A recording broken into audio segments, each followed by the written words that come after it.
भी देखो, सिर्फ और सिर्फ 6 lectures we have done with, और 6 लेक्चर्स में अपन ने कितनी सारी अंडरस्टैंडिंग कर ली है, राइट। डिफरेंट डिफरेंट डायमेंशन में चीजें समझ गए हैं, न्यूज़पेपर पढ़ना आ गया है, राइट। ज्योग्राफी उधर चली रही है, प्लस इंटरनेशनल रिलेशंस में कितनी सारी अंडरस्टैंडिंग कर ली है, राइट। अब आपको मतलब ये जो जब चाइना कंप्लीट होगा ना, तो मतलब आप समझो कि आपको सारे एडिटोरियल्स अप्रोक्सीमेटली 50% इंटरनेशनल रिलेशंस के एडिटोरियल समझ में आने लग जाएंगे, क्योंकि एक पर्सपेक्टिव अपन ने बना लिया, राइट। इसके अराउंड जो भी कंट्रीज है, डिफरेंट डिफरेंट कंट्रीज, उन सबको समझ में आने लग गया अपन को चीजें। धीरे धीरे धीरे धीरे चीजें बढ़ती जाएंगी, 1 महीने में तुम्हारी नॉलेज बहुत अच्छी हो जाएगी, राइट। फिर कोई आप डिबेट डिस्कशन सुनोगे, जैसे मैं आपको बोल रहा था, प्लस प्रेडिक्शन भी आप कर सकते होंगे कि क्या होने वाला है वर्ल्ड के अंदर, राइट। ये भी प्रेडिक्ट हो जाता है आराम से, इजीली, राइट। और क्यों प्राइम मिनिस्टर मोदी गए, इतनी बार इंडोनेशिया गए, पर इस बार इंडोनेशिया गए तो कुछ अलग ही माहौल बन रहा है, राइट। तो क्यों माहौल बन रहा है अलग, राइट, ये आपको पता है। जापान के अंदर प्राइम मिनिस्टर आए, तो जापान के अंदर जब प्राइम मिनिस्टर आते हैं, खैर जब भी आते हैं तो अच्छा ही रिस्पॉन्स होता है, बट इस बार थोड़ा सा अलग है, राइट। क्या चल रहा है, जियो पॉलिटिक्स का वर्ल्ड ऑर्डर कैसे चेंज हो रहा है, ये सब चीजें बड़ी इंटरेस्टिंग है। तुमको इंटरेस्ट लेना पड़ेगा इन सब चीजों के अंदर। यू शुड अंडरस्टैंड कि ये सब चीजें इंटरेस्टिंग है। इनको डिस्कस करके, इनको समझकर आपकी इंटेलेक्चुअल लेवल लेवल जो है वो बढ़ा है, ठीक है, इंटेलेक्चुअल कैपेसिटी बढ़ी है, ऐसे आपको समझना पड़ेगा। प्लस फिर मैपिंग की एक्सरसाइज भी चल रही है। तो अपन ऐसा नहीं है कि बहुत जल्दी जल्दी पढ़ रहे हैं, अपन बहुत सारा डिटेल के अंदर पढ़ रहे हैं, बिकॉज मेंस के अंदर डिटेल विल वर्क, है ना। जो डिटेल नॉलेज होगा तो उससे कोई क्वेश्चन आपका नहीं छूटेगा। प्लस उसी डिटेल्स के थ्रू अपन क्या कर सकते हैं, ऐसे राइटिंग के अंदर और सारे जीएस पेपर के अंदर अपन उसको काम में ले सकते हैं, राइट। तो कल के लेक्चर के अंदर अपन ने कुछ समझा था मैपिंग से रिलेटेड, ठीक है। एक बार वो मैपिंग से रिलेटेड एक बार रिवाइज कर लेते हैं, then we will move forward. तो जैसे मैंने आपको कहा था कि मैं एक मैप लेके आऊंगा आपके लिए। अब आप लोग इसके अंदर मेरे को बताएं कि इसके अंदर क्या क्या चीजें हैं, right. Just a second. Map तो मतलब ऐसे बच्चों का खेल लगेगा थोड़े दिनों में आपको, है ना। यस। तो अगर मैं यहाँ से चलूँ, राइट, तो ये भारत का नॉर्थ ईस्ट है, ठीक है। इसके बाद ये कौन सा कंट्री है, ए, बी, सी, डी, ई, इन सबको बता दो तो।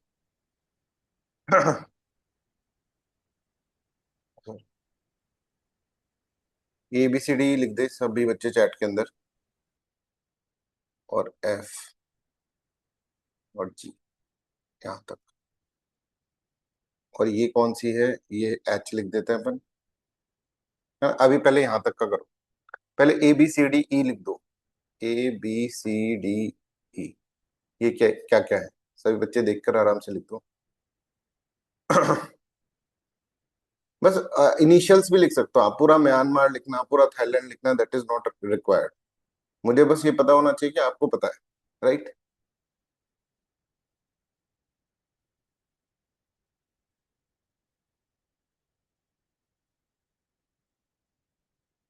शॉर्ट में लिखे आराम से, कोई दिक्कत नहीं। पर सभी बच्चे लिखे, है ना। सभी बच्चे लिखोगे तभी एक्सरसाइज फ्रूटफुल होगी। ए बी सी डी लिख के बताओ।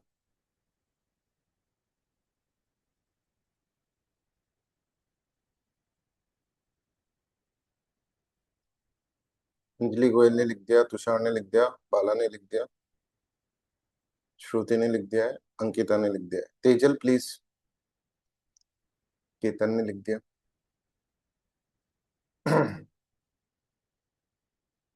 नितेश,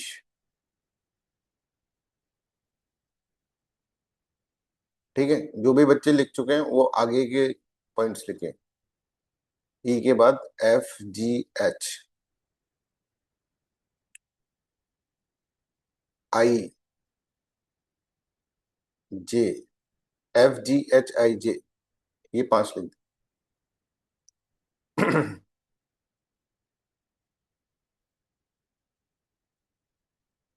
ये कौन सा आइलैंड है, क्या नाम था इसका।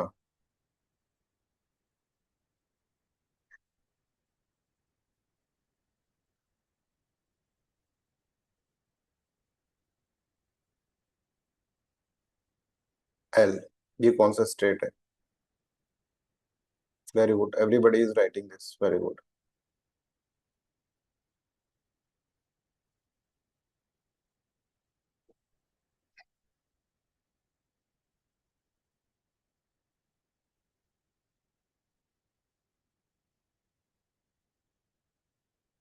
राइट इनिशियल्स ओनली, इनिशियल्स लिखो, मस्त रहो बस। आपको आना चाहिए कि हाँ भाई ये सब चीजें इसके अंदर और आपको एक कॉन्फिडेंस आना चाहिए कि हाँ भाई ये हमें याद है।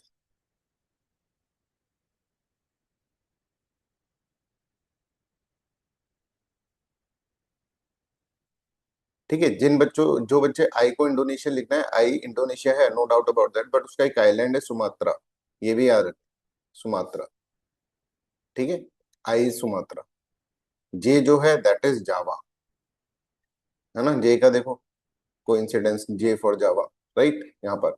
और इनके बीच में जो स्टेट है दैट इज, ये स्टेट का नाम किसी ने नहीं लिखा शायद, इन दोनों के बीच में, जावा और सुमात्रा के बीच में, या सोंडा स्ट्रेट। ठीक है, यहाँ तक क्लियर है सबको, आगे बढ़े। ये लो, इसके अंदर तीन कंट्री है, तीन कंट्री का एक्स वाई जेड करके नाम बता दो। ये एक्स है, ये वाई है, और ये जेड। मतलब ये जो आइलैंड है उसका नाम जो है that is Borneo island. Borneo island में तीन कंट्री है, एक्स वाई जेड।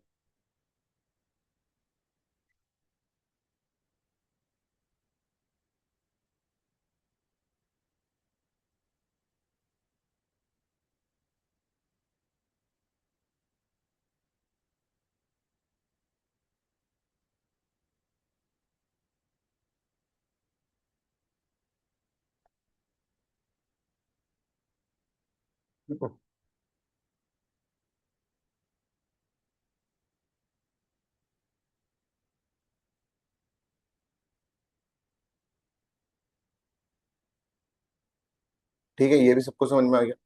ठीक है, ये भी मलेशिया है और ये भी मलेशिया है, राइट। इसको जेड को क्या बोल रहे हैं अपन? जेड को इंडोनेशिया बोल रहे हैं, पर कालामंटन याद रखो उसको, इसका नाम, इसका आइलैंड का नाम, जैसे वहां पे जावा सुमात्रा है ना, यहाँ पे कालामंटन आइलैंड है, ये याद रखो। और एक चीज और अपन इसके अंदर ऐड कर रहे हैं, ये सुलावेसी। सुलावेसी का वैसे तो कल बताया था, पर इतना हाईलाइट नहीं करा था, तो ये सुलावेसी आइलैंड है, जो कि अगेन किसका है, इंडोनेशिया का।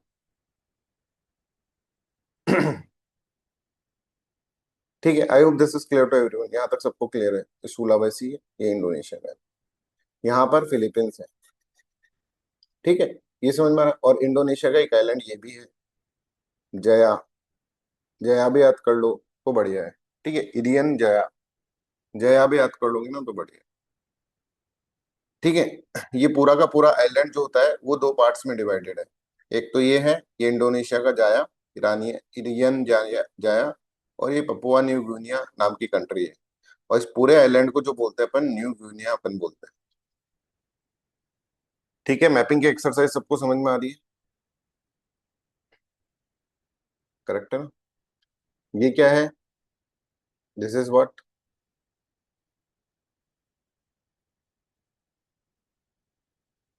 ताइवान। और इसके स्टेट बीच में स्टेट है ताइवान स्टेट। ठीक है, ये बेसिक मैप आपको इसके अंदर याद होना चाहिए। और मेरे हिसाब से तो याद हो गया होगा सब कुछ। ठीक है, तो ये वाला एरिया कभी हम देखते ही नहीं थे मैप के अंदर, राइट। ये वाला एरिया अपन ने पहली बार याद करा है, और कितना इजी है आपको यहाँ पर दिख रहा हो। चलिए, तो ये अपना खत्म हुआ। अब अपन जो समझ चुके हैं अभी तक, अब अपन क्लास स्टार्ट करते हैं। अपन जो समझ चुके हैं अभी तक, ये एक बड़ा अपन ने एक आइडियोलॉजी बनाया है, आइडियोलॉजी टाइप का बनाया है। ठीक है, चाइना की आइडियोलॉजी, जिसको हम बोल रहे हैं अपना बेसिक स्ट्रक्चर, जिसके अंदर से ही सब कुछ निकल कर आएगा, बेसिक स्ट्रक्चर। ठीक है, जिसके अंदर से ही सब कुछ क्या करे होगा, निकल कर आएगा, राइट। इस बेसिक स्ट्रक्चर के अंदर हमने कुछ कुछ पॉइंट्स पढ़े हैं। कोई कोई मेरे को बताएगा क्या क्या पॉइंट्स अपन ने पढ़े हैं? पहला पॉइंट अपन ने क्या पढ़ा था? बस स्टार्टिंग इनिशियली लिखना बस। सब बच्चे एक बार लिखो, जिससे तुमको भी याद रहे। सब बच्चे लिखो चैट सेक्शन के अंदर।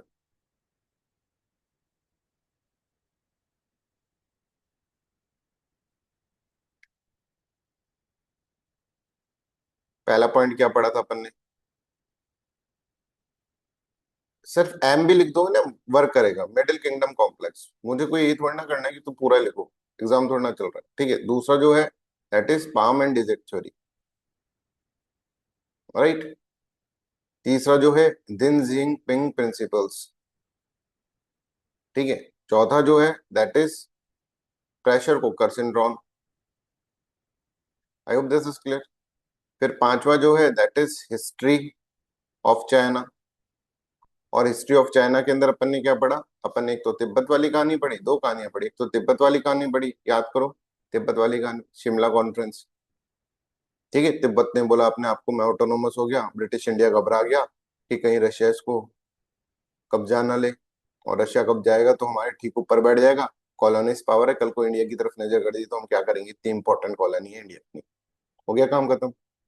तो तीन यार बैठ गए थे उसके अंदर, मैकमाहोन बैठ गए ब्रिटिश की साइड से, तिब्बत की साइड से बैठ गए, और एक चाइना की साइड से बैठ जाएगा। तो वहां पे एक डिसाइड हो गया कि तिब्बत को आउटर तिब्बत और इनर तिब्बत दो पार्ट्स में डिवाइड करेंगे। आउटर तिब्बत तो चाइना के साथ रहेगा बिल्कुल अच्छी तरह, ये भी चाइना का ही पार्ट है, बट इसमें ऑटोनॉमी देंगे। चाइना ने भी सोचा भाई अभी हम कमजोर है, 1914 चल रहा है, अभी एक डायनेस्टिक रूल खत्म हुआ है, तो अभी हम अपोज करेंगे ब्रिटिश इंडिया, कहीं हमें ही मार दे। तो उसने भी कहा ठीक है, इट्स ओके, फाइन। जब हम पावरफुल होंगे, चाइना का तो ये रहता है, जब हम पावरफुल होंगे ना तो we will take it back, ठीक है। जैसे चाइना अब थोड़े दिनों में बहुत सारी चीजों को अपने पास लेकर आएगा, right, we will take it back. और फिर ऐसा होगा भी। 1962 का वार भी अपन आज समझेंगे, उसके अंदर अंडरस्टैंड करेंगे, ठीक है। बड़ी इंटरेस्टिंग क्लास है आज की, डोंट वरी। फिर एक इशू अपन ने समझा था, ताइवान वाला इशू। जिनहाई रिवॉल्यूशन हुआ, है ना, डायनेस्टिक रूल, क्विंग डायनेस्टी थी वो चली गई। क्विंग डायनेस्टी के बाद जो आई दैट इज क्यूमिंगतांग रिपब्लिक गवर्नमेंट आई। इसके खिलाफ 1927 में पॉपुलर रिवोल्ट हो गया बिकॉज ऑफ दैट मासकर, ठीक है। तो मासकर के कारण रिवोल्ट हो गया, और उसके कारण कम्युनिस्ट पार्टी ऑफ चाइना इसके खिलाफ रिवोल्ट कर देगी, और धीरे धीरे 1949 में ये लोग जीत जाएंगे, कम्युनिस्ट पार्टी ऑफ चाइना। तो केएमटी को भागना पड़ेगा। आज भी केएमटी भागी भागी ताइवान के ऊपर एस्टेब्लिश्ड है। जैसे यहाँ पे वन पार्टी सिस्टम है, यहाँ पे भी केएमटी से पार्टी, राइट। अब यहाँ पर देखो क्या है ताइवान के अंदर। ताइवान के अंदर बोल रहा है चाइना, वन डे और another I will take take you back, ठीक है, तुमको भी लिया जाएगा, you are in eligible part of ours. So world को एक उन्होंने वन चाइना पॉलिसी दी। One China policy that there is only one China in this world, that is mainland China, people's republic China. I hope this is clear to everyone. यहाँ पर अपन ने ये समझ लिया, तो सब चीज आपके दिमाग में है तो सही, इसको बार बार आपको रिवाइज करना पड़ेगा। Don't do this kind of thing कि रिवीजन ही भूल गए, कॉन्सेप्ट के चक्कर में रिवीजन भूल गए। रिवीजन तो आपको करना ही पड़ेगा, और एक दिन में दो बार करना पड़ेगा। That is the primary condition, बहुत प्राइमरी कंडीशन है। इसके बिना काम नहीं बनेगा तो नहीं बनेगा भाई। अब चाहे तुम कुछ भी कर लो, इसके बिना काम नहीं बन सकता है। तो this is how you have to understand, ठीक है। तो अपन ने ये सब चीजें पढ़ी। अब अपन आगे चलकर थोड़ा सा और अंडरस्टैंडिंग करते हैं, और यहीं से अपन ने देखा था कि ये जो तिब्बत का इशू था, यहीं से अपना बॉर्डर डिस्प्यूट भी निकल रहा है भाई, बॉर्डर डिस्प्यूट, और यहीं से सब कुछ निकलेगा, ठीक है। अब हमने एक पॉइंट पढ़ा था चाइना का, साउथ चाइना डिस्प्यूट, ठीक है, साउथ चाइना सी डिस्प्यूट, राइट। और उसके अंदर चाइना ने सबको डरा दिया था, है ना, आसपास की सारी कंट्री को डरा दिया, मलेशिया को, वियतनाम को बोला तो मारूंगा, इंडोनेशिया को, राइट, फिलीपींस को। ये परमानेंट कोर्ट ऑफ आर्बिट्रेशन में गए तभी भी डरा दिया सबको कि नहीं नहीं भाई, आज से मेरा है ये वाला एरिया तो मेरा ही रहेगा। अब ये सारे मुंह फुलाकर बैठे, यार हमको तो ऐसे डरा के रखता है ये। अब चाइना को ये पता है कि यार देखो, ये सारे अगर मिल गए ना एक जगह, ये सारे के सारे, तो मेरा स्टेट ऑफ मलाका खतरे में बढ़ जाएगा। चल साउथ चाइना सी तो मेरा हो जाएगा, हो ही गया। मैं अगर ज्यादा फोर्सफुल करूंगा तो इन लोगों को कुछ कुछ कम को क्या करना पड़ेगा, लालच देना पड़ेगा, राइट। और this will become the one of the reason for the China's big ambitious programme that is known as belt and road initiative. Belt and road initiative का बेसिक क्या है समझो। बेल्ट एंड रोड इनिशिएटिव का basic ये है कि China एक expansionist country है, right. Plus China expansionist country के साथ साथ एक, अगर आप कहेंगे तो एक्सपोर्ट इकोनॉमी। ठीक है।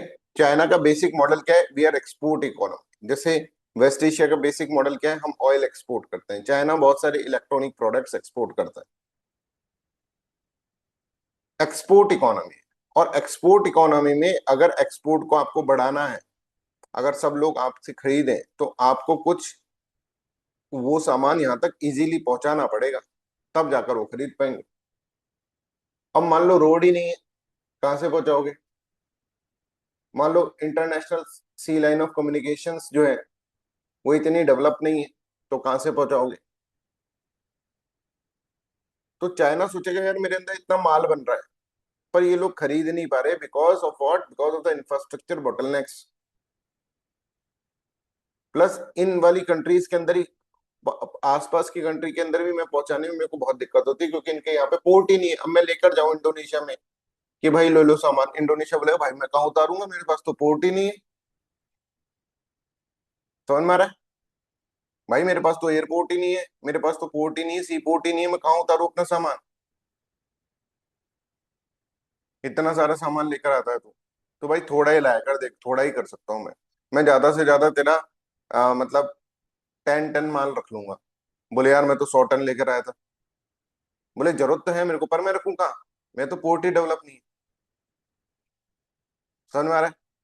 यूरोप के अंदर जाने का रास्ता बहुत ही कंजेस्टेड है। यूरोप तक सामान पहुंचाना चाहता है कि ज्यादा से ज्यादा मेरा सामान बाहर पहुंचे। और इन सब रीजन, ये बेसिक चल रहा है, बेसिक है ना। प्लस यार और लोगों को भी मैं कंट्रोल में रखूं। जब मेरे को एक तरह से मेरे को क्या करना है, सुपर पावर बनना है, तो सारे लोग मेरे वाहवाही करनी चाहिए। ये लोग तो मुंह फुलाकर बैठ गए सारे। अब मेरे को एक्सपेंशन तो करना है, प्लस मेरे को एक्सपोर्ट भी करना है। अगर मेरा एक्सपोर्ट रुका तो फिर मेरा दिक्कत हो जाएगा। और एक्सपेंशन और एक्सपोर्ट करना है, और इन दोनों कॉम्बिनेशन के लिए मुझे क्या करना पड़ेगा? मुझे पावर का यूज भी करना पड़ेगा, एक्सपेंशन प्लस एक्सपोर्ट के लिए। आप ध्यान से समझिए इस बात को। आप एक्सपेंशन भी करना चाहते हैं और अपना सामान भी बेचना चाहते हैं। एक्सपेंशन करोगे तो ये नाराज हो गया, ले भाई कल से तेरा सामान नहीं खरीदूंगा, मैं इंडिया से ले लूंगा, ये नाराज हो गया। और एक्सपोर्ट करो, फिर एक्सपोर्ट नहीं हो पाएगा। एक्सपोर्ट पे कि इसको खुश रखना है, तो फिर एक्सपेंशन नहीं हो पाएगा। मतलब लोगों की जमीन भी छीननी है, और उन्हीं लोगों से क्या करना है? ट्रेड भी करना है। प्लस और जो बाहर के लोग हैं उनको भी क्या करना है? एक तरह से अपनी पावर दिखाते रहना और ट्रेड भी करना है। तो क्या करें? और एक तरह से सेंटर ऑफ अट्रैक्शन भी बनना है वर्ल्ड का, कि मेरे बिना काम नहीं चलेगा। तो चाइना के बिना इस वाले डायमेंशन में तो काम नहीं चल रहा। पर चाइना जब एक्सपेंशन करता है तो लोग नाराज हो जाते हैं कि मैं एक्सपेंशन भी करूं तो लोग नाराज ना हो, मेरा सामान खरीदते रहे। समझ में आ रहा है कैसा डायमेंशन ये चला रहा है? कि मैं एक्सपेंशन भी करूं तो हम मतलब कत्ले भी कर दे तो लोग चू भी ना करें। तो इसने क्या बोला? ये इनके पास गया, इन कंट्रीज के पास। बोले अरे रे रे रे रे, मान लो इंडोनेशिया के पास गया कि तुम्हारी कंट्री में तो यार बड़ा ही गरीबी है, क्या रीजन है? बोले रीजन तो तुम रहने ही दो चाइना। बोले नहीं नहीं बताओ तो सही। फिर इसने बोला कि चल ठीक है बता देते हैं इसको कि यार पोर्ट वोर्ट डेवलप नहीं है, ऐसा नहीं है, इंफ्रास्ट्रक्चर डेवलपमेंट नहीं है बिल्कुल, रोड वोड नहीं बन रही है। तो चाइना बोले हम बनवा दे सस्ते लोन में, लोन दे के बनवा दे, हम सस्ते लोन में बना देंगे। मतलब कुछ बहुत ही सस्ता है, 1% 2% लोन के ऊपर ही पूरा का पूरा डेवलप वलप हम कर देंगे, कोई दिक्कत नहीं, तुमको एक बंदा लगाने की जरूरत नहीं, हम कर देंगे। ये बोले सर कर दो, पर थोड़ा पैसा देना पड़ेगा, पर लोन के अंदर अपन तो भाई भाई हैं, लोन के अंदर पड़ोसी हैं, लोन बहुत सस्ते लोन में दे दूंगा। इंडोनेशिया को लगे है इतने सस्ते लोन में मेरा इंफ्रास्ट्रक्चर डेवलपमेंट हो रहा है, चलो। इसी तरह से सारी कंट्रीज को लगेगा। समझ में आ रहा है? आसपास की कंट्री को, बाहर की कंट्रीज से भी बोलेंगे यार तू मेरा सामान क्यों नहीं ले रहे? तो वो बोलेगा यार मैं तेरा सामान इसलिए नहीं ले रहा क्योंकि यहाँ तक सामान ही नहीं पहुंच पाता, इतना ट्रेड वेड हो नहीं पा रहा है। बोले कोई बात नहीं, यहाँ से लेकर यहाँ तक एक रोड खींच दूं तो चलेगा? बोले खींच देगा तू? हाँ। बोले फिर तो देख मैं तेरा सामान बड़ा बड़ा बराबर वाला सामान ले लूंगा। ये सारी कंट्रीज भी कहेंगी ये यहाँ पे एक आइलैंड कंट्री है, तेरे पास क्यों नहीं आ रहा मेरा सामान? तू लेना यार, मैं इतना सस्ता बेच रहा हूँ, तू इससे ले रहा है। बोले यार वहां से कौन लेकर आए? बोले पहुंचाने की गारंटी मेरी, बना दो एक रोड, मैरीटाइम रोड। मैरीटाइम मतलब एक वाटर वे बना दिया। बोले हाँ हाँ हाँ, ठीक है। ऐसे करके सबको बोल रहा है। अब इससे क्या होगा, एक तो पूरा वर्ल्ड इसके साथ हो जाएगा, यार सस्ते में लोन देके बना देता, बढ़िया काम करता है। देखो कितने मल्टीपल डायमेंशन, इसकी इकोनॉमी बढ़ जाएगी, राइट, इसका एक्सपोर्ट बढ़ेगा, और डिपेंडेंसी क्रिएट करेगा, और सारी कंट्रीज के ऊपर ज्यादा से ज्यादा एक्सपोर्ट होगा, उतना ही ज्यादा डिपेंडेंसी सारी कंट्रीज के ऊपर डिपेंडेंट हो जाएगी। एक्सपेंशन करेगा, जैसे साउथ चाइना सी डिस्प्यूट, या फिर इंडोनेशिया के साथ कुछ करना है, या फिर कोई कुछ भी इसको करना है, राइट। तो कोई, सब सोचेंगे यार ये डेवलपमेंट भी तो कर रहा है हमारे देश के अंदर, थोड़ा बहुत ले लिया एक दो आइलैंड तो क्या है, वो तो पड़े ही थे ऐसे खाली। समझ में आ रहा है? तो ये इसके एक डायमेंशन है कि जो मैंने एक तरह से ट्रस्ट डेफिसिट क्रिएट कर दिया साउथ चाइना सी डिस्प्यूट के बाद, उस ट्रस्ट डेफिसिट को वापस से कॉन्फिडेंस बिल्डिंग मेजर्स की तरह बेल्ट एंड रोड इनिशिएटिव लेकर आऊं, जिसके अंदर मैं क्या करूंगा, इंफ्रास्ट्रक्चर डेवलपमेंट करूंगा। यहाँ पे इंफ्रास्ट्रक्चर डेवलपमेंट करूंगा आसपास के एरिया में, प्लस पूरे वर्ल्ड के अंदर करूंगा, और पूरे वर्ल्ड को ये मैसेज दूंगा कि देखो यार मैं कितना बड़ा काम कर रहा हूँ, पूरे वर्ल्ड को इकोनॉमिकली मैं इंटीग्रेट करने का काम कर रहा हूँ। मैं पूरे वर्ल्ड के अंदर क्या कर रहा हूँ, एक रोड्स बना रहा हूँ, ठीक है, इंफ्रास्ट्रक्चर डेवलपमेंट कर रहा हूँ। हाँ ऑब्वियसली किसी की कंट्री के अंदर से जाएगा रोड तो ऑब्वियसली उसको ही पैसा देना पड़ेगा, बट इंफ्रास्ट्रक्चर डेवलप करने की जिम्मेदारी है मेरी। अच्छा, इसके साथ साथ इसमें जो सबसे इंपॉर्टेंट, और मतलब one of the important point, सबसे इंपॉर्टेंट तो नहीं, अगर जियो पॉलिटिक्स को हटाएं, यहाँ पर इसके इंटरनल डायमेंशन देखें, तो इसको क्या मिल गया, इसको एक तरह से मार्केट मिल गया इंफ्रास्ट्रक्चर डेवलपमेंट करने का। China is very good in developing the infrastructure, right. और यहाँ के लोग को वो एम्प्लॉयमेंट मिल गया। देखो एक ही तीर से कितने निशाने चल रहे हैं। चाइना जो है ना, हमेशा अपना एम्प्लॉयमेंट, इतनी बड़ी कंट्री है भाई, इतने सारे लोग हैं, उनको एम्प्लॉयमेंट देना पड़ेगा। समझ में आ रहा है? तो चाइना क्या करता है, चाइना इंफ्रास्ट्रक्चर प्रोजेक्ट ऐसे बनाता रहता है। बहुत सारे प्रोजेक्ट चाइना के अंदर ऐसे आइडियली पड़े जिसका कोई काम ही नहीं, कि भैया यहाँ से लेकर यहाँ तक एक पुल खींच दिया, ब्रिज खींच दिया, बड़ी सारी नदी जा रही है नीचे से, क्यों, जिससे कि लोगों को एम्प्लॉयमेंट मिल जाए। है ना, चाइना ऐसे कर रहा था अपनी कंट्री के अंदर, ऐसे ऐसे उसके पुल बना रखे हैं, बड़े बड़े इंफ्रास्ट्रक्चर प्रोजेक्ट बना रखे हैं जिसमें कोई ट्रैफिक ही नहीं है, पर वो बना इसलिए रहा है जिससे कि इकोनॉमी चलती रहे, हमारी कोर इकोनॉमी चलती रहे, क्योंकि इंफ्रास्ट्रक्चर में कोर इकोनॉमी आपकी डेवलप होती रहती है, तो डिमांड बनी। अब ये सोचेगा अरे फालतू में मैं अपने देश के अंदर जबरदस्ती का इंफ्रास्ट्रक्चर डेवलपमेंट कर रहा हूँ, कोई काम का नहीं है, मैं ये खाली जगह रोड बना दो, ये खाली जगह इसमें ये कर दो, राइट, ब्रिज बना दो उसके ऊपर, ये खाली जगह बड़ी, बोले सर इस पे कोई चलता तो है नहीं, क्या करोगे रोड बना, अरे कुछ नहीं, इकोनॉमी चलती रहेगी अपनी, अपना एम्प्लॉयमेंट चलता रहेगा। अब इसने सोचा यार मैं इसको करने की वजह क्या है, पूरे वर्ल्ड में करूँ ना ये काम, मेरी बात भी होगी, मेरा लेबर भी चले, एम्प्लॉयमेंट भी चलता रहेगा, लोगों को काम भी मिलता रहेगा, सस्ते में लोन भी देता रहूंगा तो लोग अपने ऊपर डिपेंडेंट भी रहेंगे, राइट, और मेरा जो सामान है वो भी बिकता रहेगा, और पूरे विश्व के अंदर मेरी वाहवाही होगी, वो तो अलग, कोई मेरे से कुछ बोलेगा नहीं, मैं किसी भी कंट्री पे अटैक कर दूंगा मान लो, या फिर किसी की भी सीमाओं में घुस जाऊंगा, राइट। तो सोचेंगे यार इससे क्या बोलना है, अभी प्रोजेक्ट रुक जाएगा अपना, इतना अच्छा खासा प्रोजेक्ट चल रहा है। तो एक तरह से डिपेंडेंसी क्रिएट करना, प्लस सबसे इंपॉर्टेंट चीज जो ये बताए कि मैं इनको दूंगा, दिखाऊंगा हथेली में चांद। हथेली में चांद, हथेली में चांद दिखाते हैं ना इसे, यूं दिखा दिया, देख चांद दिखाऊं तेरे को, हथेली में बनाकर दिखा दिया। अब वो रियल का चांद नहीं है, बट आपने हथेली में बनाकर दिखा दिया, उसको लग रहा है यार वाह चांद। मतलब reality, it is far far away from the reality, कि तुम्हारा सुनहरे सपने दिखा देंगे तुमको, अच्छे दिन टाइप के, राइट, कि तुम्हारा ऐसा हो जाएगा, ये हो जाएगा, इकोनॉमी ऐसी ग्रो करेगी, मजा आ जाएगा, फिर तुम ऐसे करोगे, फिर तुम ऐसा कर दोगे, फिर मुंगेरी लाल के हसीन सपने दिखा देंगे उनको, और वो देख के कहे भाई आ जा, आ जा, कल को ही आ जाना तो यहाँ पर इंफ्रास्ट्रक्चर डेवलपमेंट। अब उनका क्या होगा, लोन जो है सस्ता है, पर लोन तो है, और वो इतना मैसिव डेवलपमेंट कर देंगे उसके अंदर जिसकी जरूरत भी नहीं, पर मैसिव डेवलपमेंट कर देंगे। अब लोन देने वाला बोलेगा साहब हमारे पास तो है नहीं पैसा, पैसा नहीं तो आइलैंड दे, and that is known as debt trap policy, that we are going to understand in details after some time. ठीक है, I hope this is clear to everyone, यहाँ तक सबको समझ में आ रहा है। ये बेल्ट एंड रोड, तो belt and road initiative is a infrastructure programme, ठीक है। इंफ्रास्ट्रक्चर प्रोग्राम ऑफ चाइना, जिसके अंदर चाइना क्या कर रहा है, एक तो मैरीटाइम सिल्क रोड बना रहा है, मतलब सी के अंदर कम्युनिकेट, सी के अंदर एस्टेब्लिश कर रहा है वे, सी लाइन ऑफ कम्युनिकेशन, जिसमें South East Asia, Indian Ocean, Red Sea, Mediterranean Sea तक जा रहा है। और सिल्क इकोनॉमिक रोड बेल्ट, और रोड से कनेक्ट कर रहा है, जैसे सेंट्रल एशिया के अंदर रोड बना रहा है, वेस्ट एशिया के अंदर, रशिया के अंदर, यूरोप के अंदर, इस तरह से पूरा का पूरा रोड से कनेक्ट कर रहा है। ठीक है, तो इसके दो कंपोनेंट है, एक तो इसके अंदर अगर हम देखेंगे तो सिल्क रोड इकोनॉमिक बेल्ट है ना, जिसको बोलते हैं बेल्ट एंड रोड इनिशिएटिव। तो ये बेल्ट का मतलब ये है, Silk Road economic belt, a transcontinental passage that links China with South Asia, Central Asia, Russia and Europe by land. और एक है मैरीटाइम सिल्क रोड। ठीक है, मैरीटाइम सिल्क रोड, तो यहाँ पर देखो, आ 21st century maritime, a route connecting China's coastal regions with the Southeast Asia, South Pacific, East Middle East, East Africa, all the way to the Europe। तो कुछ इस तरह की कम्युनिकेशन एस्टेब्लिश कर रहा है सी रोड। आप देखो, यहाँ से लेकर जा रहा है, पूरा का पूरा कनेक्ट करने की कोशिश कर रहा है। इसका प्लान है, बेल्ट एंड रोड इनिशिएटिव का प्लान,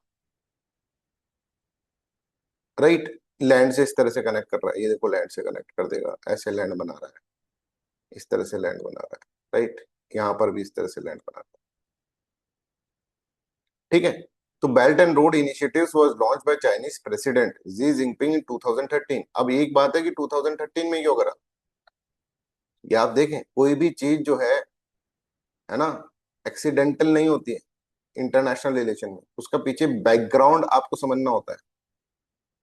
अब मैं कहूँ 2013 में क्यों करा, क्योंकि 2013 से पहले वो यूनिलेटरल साउथ चाइना सी डिस्प्यूट के अंदर अपना क्लेम कर चुका था। एक तो पॉइंट ये। सेकंड पॉइंट ये है कि 2009-10 के अंदर रिसेशन आया था वर्ल्ड के अंदर। तो वर्ल्ड के अंदर जब रिसेशन आया था, ग्लोबल फाइनेंशियल क्राइसिस आए थे, तो चाइना की इकोनॉमी रिकॉर्ड लो, पिछले 25 साल के अंदर सबसे कम हो गई थी। तो उस चीज को वापस से बूस्ट अप करने के लिए कि हमारी इकोनॉमी बढ़े, because we are export oriented country, और कंट्रीज स्टार्टिंग स्टार्ट कर दिया था कंट्री ने कि वो एक्सपोर्ट, मतलब ज्यादा से ज्यादा डिमांड नहीं थी उस वक्त, क्योंकि ग्लोबल फाइनेंशियल क्राइसिस कर रहा था। In order to boost up the demand, China do this belt and road initiative. समझ में आ रहा है। तो कुछ रीजंस आप देखो कि ऐसा नहीं है कि भाई belt and road initiative China ने अभी क्यों करा, इसका रीजन है कुछ। ठीक है, 2000 में क्यों नहीं करा, समझ में आ रहा है, 2010 में क्यों नहीं करा, 2013 में ही क्यों करा, हर चीज जो आ रही है ना उसका कोई रीजन है। और इसको फाइनेंस करने के लिए एक बैंक की जरूरत होगी, तो AIIB बैंक ये बना देगा। समझ में आ रहा है, I hope this is clear. तो ये AIIB इसके बाद ही क्यों आया, या इसके साथ साथ क्यों आया, उसका रीजन ही समझ, right. I hope this is clear, जिससे कि ये भी एक तरह से जैसे वर्ल्ड बैंक है, ऐसे न्यू डेवलपमेंट बैंक है ब्रिक्स का, राइट, वैसे इन्होंने अपना, चाइना ने अपना बैंक खोल दिया, जिसमें ये सस्ता लोन लेंगे सारी कंट्रीज को। ऐसे बोलते हैं कि हम सब कंट्रीज को सस्ता लोन देंगे, भाई सस्ता लोन तो देंगे, पर लोन तो दे रहे हैं, राइट। और उसके अंदर फिर कंट्रीज जो है इतना नहीं ले पाएंगी, यहाँ से लोन ले रहे हैं, अब मान लो कंट्री डिफॉल्ट हो गई, तो भाई अब कुछ नहीं कर सकते, तेरा एक पोर्ट दे दे हम 99 ईयर की लीज पे।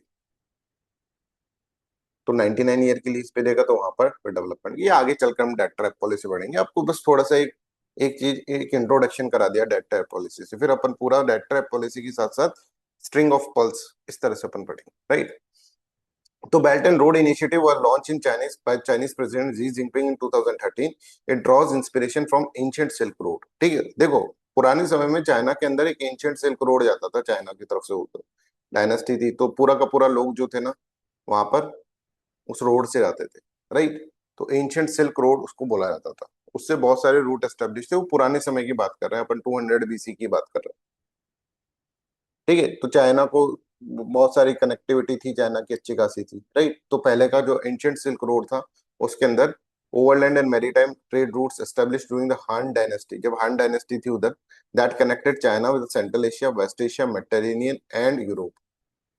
Belt and road initiative emphasized a broader and more inclusive global connectivity visions rather than the single belt and the single road. ठीक है, अब इसके रीजंस क्या है, एक एक रीजन की belt and road initiative China ने क्यों स्टार्ट करा। सबसे पहला रीजन तो है इसका इकोनॉमिक स्लो डाउन, और क्योंकि एक एक्सपोर्ट इकोनॉमी है तो इसको अपना एक्सपोर्ट बूस्टअप करना पड़ेगा।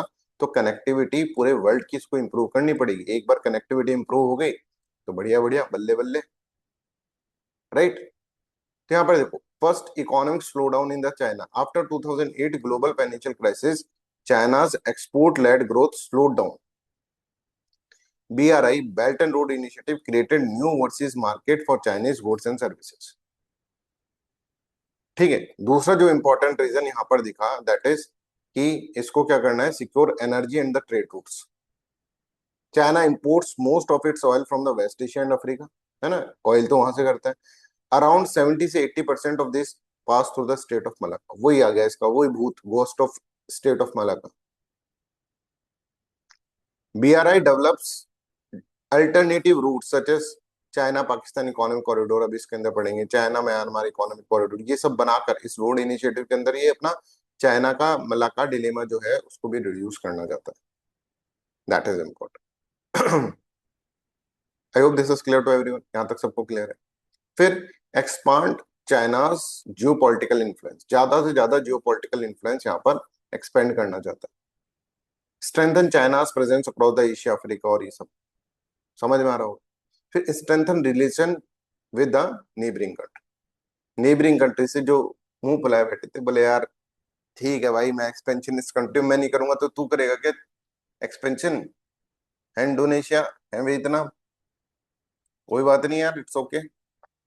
Built long term strategic partnership through infrastructure investment, deepens economic integration with the neighbor countries through connectivity projects, build long strategic partnership by financing infrastructure, promoting trade. I hope you are getting all the points. China centric regional economic development करना की कोशिश कर रहा है कि भाई तेरे में डेवलपमेंट कैसे होगा, मेरे को तो भाई चाइना को माई बाप बांध दो सब। चाइना था ना, उसने बनाया ये पोर्ट, किसने बनाया, चाइना ने बनाया, ये किसने बनाया, ये इसने बनाया। इस तरह का ये डेवलपमेंट करें। Just give me minute.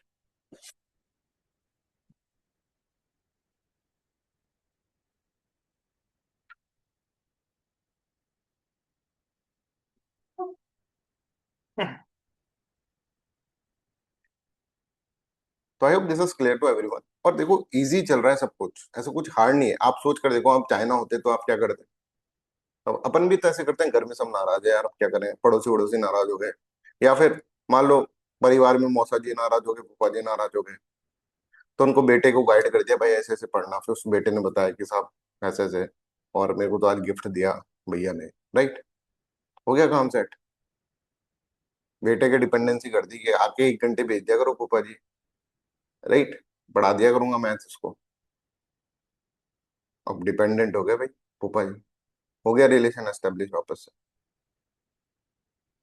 ठीक है, अरे यार पापा मम्मी का रिलेशन, आपका रिलेशन, अपना अपना रिलेशन हो गया बस। अब जिस दिन आपने क्या कहा कि मैं नहीं पढ़ा रहा फूफा जी, अब है ना थोड़ा मैं बिजी हो गया, अरे अरे बेटा फिर हो जाएगा काम। अच्छा पढ़ा रहा था, वो हो गया, एक बार बच्चा पास हो गया था, इस बार तो काफी अच्छे मार्क्स आ गए थे उसके।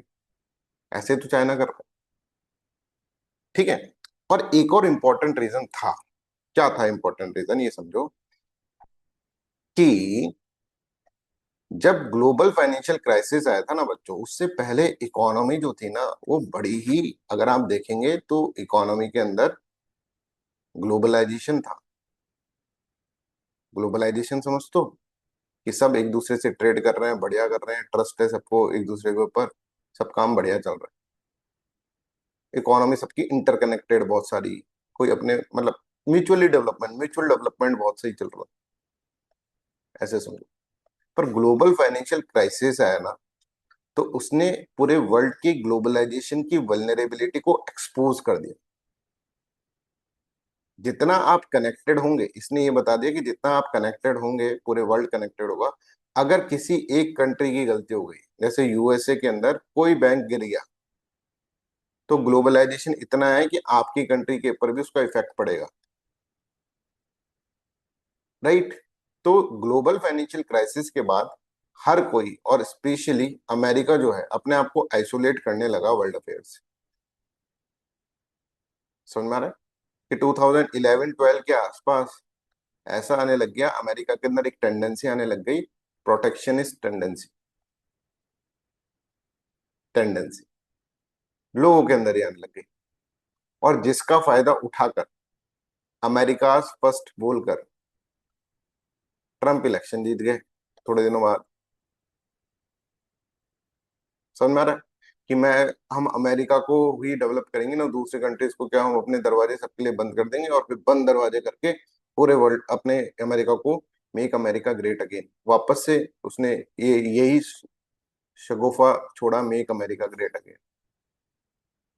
है ना, हमको दूसरों से क्या लेना देना, हमको ह्यूमन राइट कमीशन से क्या लेना देना, हमको डब्ल्यूटीओ से क्या लेना देना, हमें इससे क्या लेना, हम तो अपने बारे में सोचेंगे खुद। प्रोटेक्शनिस्ट टेंडेंसीज डेवलप हुई, और प्रोटेक्शनिस्ट टेंडेंसीज जैसे डेवलप हो रही हैं तो यूएस एडमिनिस्ट्रेशन क्या करेगा, जैसे यूएस का पूरा वर्ल्ड के ऊपर इन्फ्लुएंस था, तो जब प्रोटेक्शनिस्ट ये इन्फ्लुएंस है मान लो वर्ल्ड के ऊपर, जैसे ही प्रोटेक्शनिस्ट टेंडेंसीज यहाँ पर स्टार्ट हो गई तो यूएसए कहेगा कि यार अब मैं कम कर रहा हूँ अपना इन्फ्लुएंस, इन्फ्लुएंस कम कर दिया तो ये स्पेस बच गई।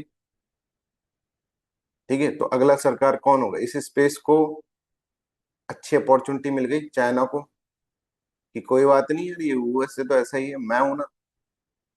ठीक है, तो ये शाहरुख खान बन गया चाइना कि भाई मैं हूं ना, कोई टेंशन नहीं। और चाइना ने सोचा यार ये स्पेस जो क्रिएट हुई है, ये जो मार्केट श्रिंक हुआ है, राइट, इसको मैं कैप्चर कर लूं तो कैसा रहे, मेरे तो वैसे एक्सपोर्ट ओरिएंटेड हूँ। इस स्पेस को जियो पॉलिटिक्स के अंदर due to protectionist tendency, protectionist मतलब अपने अपने बारे में सोचेंगे, अपना प्रोटेक्शन करेंगे, अपने लोगों के बारे में सोचेंगे। ठीक है, एक स्पेस क्रिएट होता है वर्ल्ड पॉलिटिक्स के अंदर, और वर्ल्ड पॉलिटिक्स के अंदर स्पेस क्रिएट होता है तो that space has to be occupied by someone. और चाइना ने कहा मेरे से अच्छा कौन, और मिडिल किंगडम कॉम्प्लेक्स। चाइना क्या चाहता है अल्टीमेटली, चाइना ये तो चाहता है कि जो यूएस है उसको रिप्लेस करके मैं आ जाऊं वर्ल्ड ऑर्डर के अंदर, और तब ये पता चलेगा कि हाँ भाई मैं मिडिल किंगडम को। और ये कहाँ से आ रहा है, ये इससे आ रहा है कि ideally I should rule the world, be a civilisational state. West US से कहाँ से कर रहा है। I hope this is clear. तो चीजें समझ में आ रही है ना भाई, सबको कॉन्सेप्ट बन रहा है ना भाई, क्या चल रहा है। आप ऐसे सोचो, अब अब आपने इसको देखो यूएस, इसको चाइना को आपको ऐसे ट्रीट करना पड़ेगा, एक ऐसा बंदा जिसके अंदर बहुत एम्बिशन है कि मैं ही रूल करूं, दुनिया को मुट्ठी में ले लूं, राइट, आसपास के लोग मेरे से डरे। ठीक है, राइट, डर की इज्जत करें, मैं ही पूरे वर्ल्ड को रूल करूं, तो उसके अंदर डर और इज्जत। जैसे मिर्जापुर में वो जो कालीन भैया होते हैं, कालीन भैया जाते हैं तो सब उसको कालीन भैया नमस्कार, नमस्ते नमस्ते, तो उनका ड्राइवर उनसे पूछता है, ठीक है, मकबूल, राइट, ये सब आपकी बहुत इज्जत करते हैं, तो बोलते हैं, इज्जत नहीं करते, डर है, एंड जिस दिन डर खत्म हो जाएगा तो इज्जत भी खत्म हो जाएगी। समझ में आ रहा है, तो ये कालीन भैया ही बनना चाहता है कि डर बना के हुक एंड क्रुक सब मेरी बात माने, तभी तो वर्ल्ड ऑर्डर मेरे अराउंड होगा सेंटर। ठीक है, इस तरह का आपको इसके अंदर क्रिएट करना है। अब देखो ये कॉन्सेप्ट्स तो आपको क्रिएट करने ही पड़ेंगे दिमाग में। आप ये सोचे कि बिना कॉन्सेप्ट के हो जाएगा सब काम, मैं आपको बिल्कुल ऊपर ऊपर से भी पढ़ा सकता था, और आप कहते सब बढ़िया चल रहा है, सब बढ़िया चल रहा है, मस्त हो रहा है, कोई दिक्कत नहीं। पर आपको थोड़ा भीतर तो लेकर जाना ही पड़ेगा, और भीतर ही, जब तक ओशन के भीतर नहीं जाओगे तो हीरा आपको मिलेगा नहीं। फिर वो जो टेंडेंसीज जनरेट मैं आपके दिमाग में करना चाहता हूँ कि स्टार्टिंग से आपको समझ में आ जाए कि भाई साहब पढ़ना इतना ही गहरा है यूपीएससी के अंदर। अब यूपीएससी पूछ लेता मियाको स्ट्रेट क्या है, बाशी चैनल क्या है, तो तुम्हारे दिमाग में ही नहीं आता कभी जिंदगी में, यार पता नहीं कहाँ से पूछ लेगा। तो उस तरह से हम धीरे धीरे सब कुछ कवर कर जाएंगे, फिर पूछेगा कहाँ से सोच कर देखो, सारे सब्जेक्ट कवर कर जाएंगे, राइट, सब पे आंसर राइटिंग कर देंगे, कहाँ से क्वेश्चन आएगा भाई, देगा तो कुछ, जो देगा वो ऐसा तो नहीं एक नया कंट्री बना देगा कि मैं एलियंस के बारे में पूछने लग जाएगा, ऐसा तो नहीं। ठीक है, तो पूरे वर्ल्ड के अंदर अब आपसे, अब ये समझो कि अगर आपसे अभी इंडोनेशिया के बारे में कोई क्वेश्चन पूछ लो, तो इंडोनेशिया के बीच में कोई क्वेश्चन लिखवा दो ना आपसे, तो आप लिख पाओगे उसको, इतना आप समझ चुके हो स्टेट ऑफ मलाका, और ऐसा कर करके 200 वर्ड तो आराम से अच्छे वाले लिख दोगे तो। ठीक है, इसलिए इंडोनेशिया बड़ा इंपॉर्टेंट है, इंडोनेशिया का डिफेंस अपन को इम्प्रूव करना, जबकि मैंने इंडोनेशिया भी आपको पढ़ाया नहीं। मैं आपको इंडो पैसिफिक के बारे में अब अगर 200 नंबर का क्वेश्चन दे दूं ना, तो आप इंडो पैसिफिक के बारे में भी लिख जाओगे, जबकि अभी मैंने इंडो पैसिफिक पढ़ाया नहीं। समझ में आ रहा है? तो आप समझो इस तरह से, अगर मैं तुमको कोई ऐसा ऐसे दे दूं जिसमें कोई सुपेरिटी कॉम्प्लेक्स दिख रहा हो उसके अंदर, ठीक है, ईगो दिख रहा हो कुछ सुपेरिटी, तो उसके अंदर 2 पैराग्राफ तुम अच्छे से लिखे होगे। इतना अपन ने कर लिया सिर्फ 6 दिन के अंदर। तो ये सोचकर देखो, अगर अपन 1 महीने में कितना आगे अपन बढ़ जाएंगे, और 1 महीने में कितना आगे बढ़ जाएंगे, और फिर पूरे साल भर इसी तरह से पढ़ेंगे तो कितना सब कुछ हो जाएगा।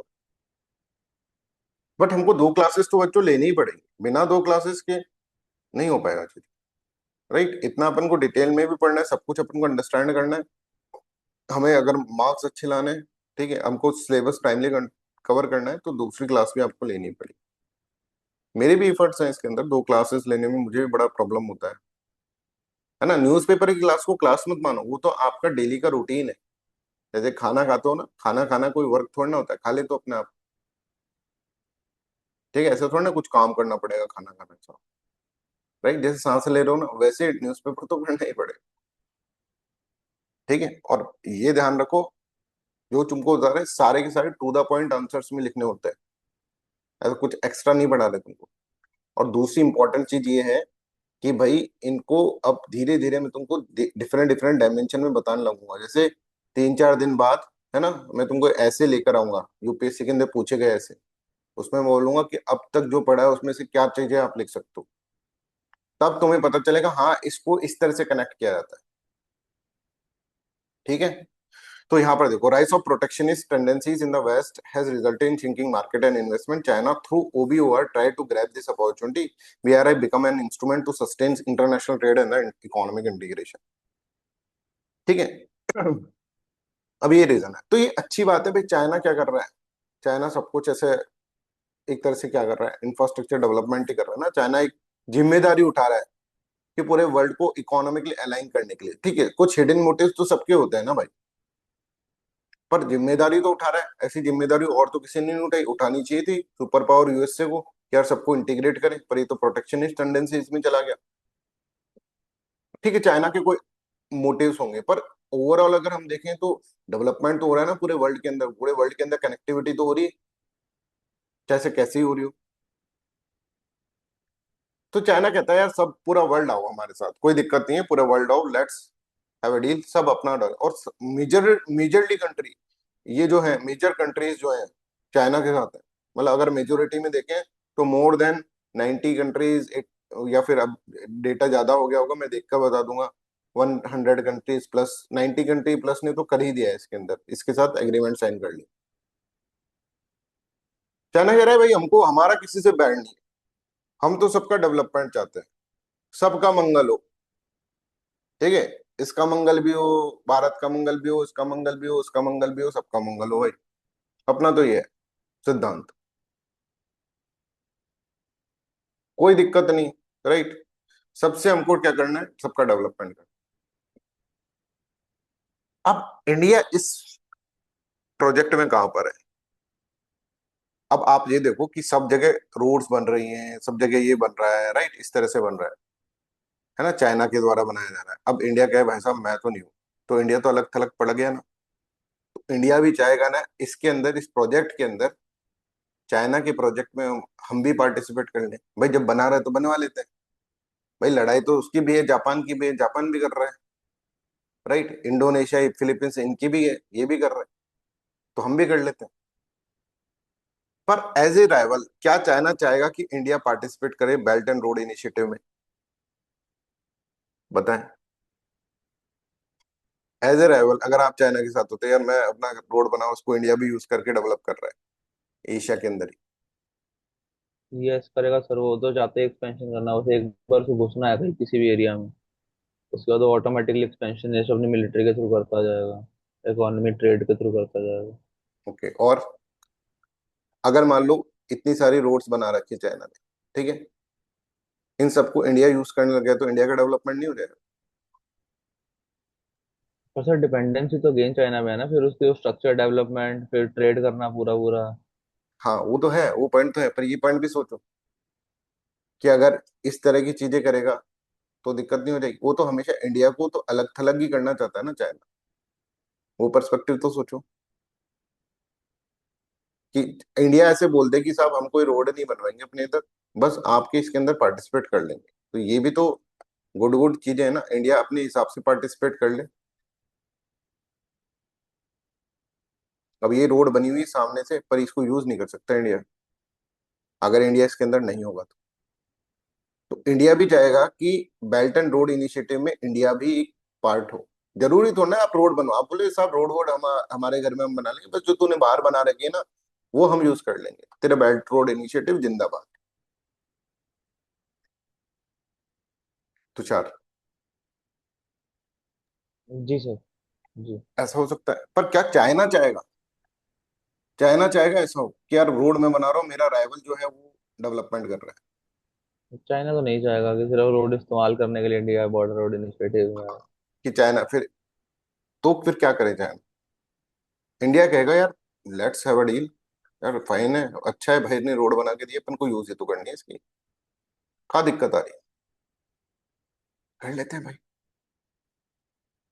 तो चाइना, चाइना अब ऐसा भी नहीं कर सकता कि मैं इंडिया को नहीं करने दूंगा, ऐसा भी नहीं कर सकता, नहीं तो उसका वो कि सबका मंगल हो, तेरा मंगल मेरा मंगल सबका मंगल हो, वो कहाँ चला जाएगा। तो चाइना ने एक ट्रिक चल गई, और उस ट्रिक का नाम है सी सर। पैक, China Pakistan economic corridor, right. China ने क्या कहा कि बेल्ट एंड रोड इनिशिएटिव का एक पार्ट सी पैक कॉरिडोर भी है। सी पैक कॉरिडोर एक तीर से कई निशाने, देखो कितना डायमेंशन में सोच रहा है चाइना, कि हम अपना जीजियांग प्रोविंस है एक चाइना के यहाँ पर है ना, जो कि बड़ा ही वोलेटाइल प्रोविंस है, क्योंकि उसमें डेवलपमेंट इतना हो नहीं पाया, इसके नेचुरल रिसोर्सेज होते हुए भी डेवलपमेंट नहीं हो पाया। इसका क्या रीजन है, इसमें उग्र मुस्लिम वाला क्या केस है, उगूर मुस्लिम वाला, वो भी अपन इसके अंदर समझेंगे, सारे डायमेंशन समझेंगे आगे चलते हैं, पर अभी ये समझो ये एक एरिया है जिसको डेवलप करना चाहता था, राइट। जिनजियांग प्रोविंस याद रखना नाम, 1962 वार के अंदर भी आएगा, और अभी आगे चलकर भी इसका पूरा का पूरा डायमेंशन हम समझेंगे कि जिनजियांग प्रोविंस है क्या। तो जिनजियांग प्रोविंस जो है, राइट, ये जिनजियांग प्रोविंस जो है ये बड़ा इंपॉर्टेंट है चाइना को डेवलपमेंट के लिए। अब this is a land locked, ऊपर रशिया है, ठीक है, बहुत सारी कंट्रीज से सराउंडेड है, डेवलप नहीं हो पा रहा है। तो ये क्या करेगा, इसको पोर्ट से कनेक्ट करना चाहता है, एक पॉइंट तो ये है, वन पॉइंट इज दिस, ठीक है।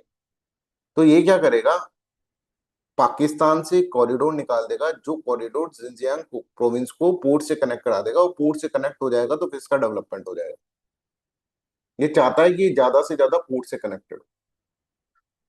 नेचुरल रिसोर्स है पर उसका एक्सप्लॉयटेशन नहीं हो पाया, यहाँ के लोग भी बड़े परेशान हैं, बहुत गरीबी है इधर, और इसलिए बहुत सारे रिवोल्ट होते रहते हैं। चाइना ने ये करा, प्लस चाइना ने क्या करा, एक ट्रिक और चला दी कि ये जो चीज है ना वो पाकिस्तान ऑक्युपाइड कश्मीर में से निकल जाए। ये देखो ये पाकिस्तान ऑक्युपाइड कश्मीर है जो कि भारत का पार्ट है, ये इसमें से निकाल दे इसके, निकाल ऐसे भी सकता था ये, पर इसका दूसरा जो इसका हिडन मोटिव है वो सक्सेस हो जाएगा।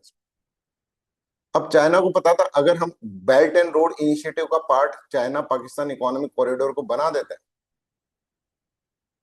तो India will never ever participate in the belt and road initiative, क्योंकि इंडिया ने कहा कि अगर बेल्ट एंड रोड इनिशिएटिव को मान लिया, तो इंडिया ने क्या मान लिया, इंडिया ने मान लिया कि ये जो एरिया है पाकिस्तान का है, चाइना पाकिस्तान इकोनॉमिक कॉरिडोर। ये अगर ऐसे भी बोलते थे belt and road initiative BRI, एक तरह से BRI इकोनॉमिक कॉरिडोर ऐसा बोल देते, तो भी हो सकता था इंडिया ज्वाइन कर लेता BRI। पर ये चाहते हैं कि इंडिया चाहते हुए भी नहीं ज्वाइन करे, तो इन्होंने क्या करा, ये प्रोजेक्ट यहां से निकाल दिया।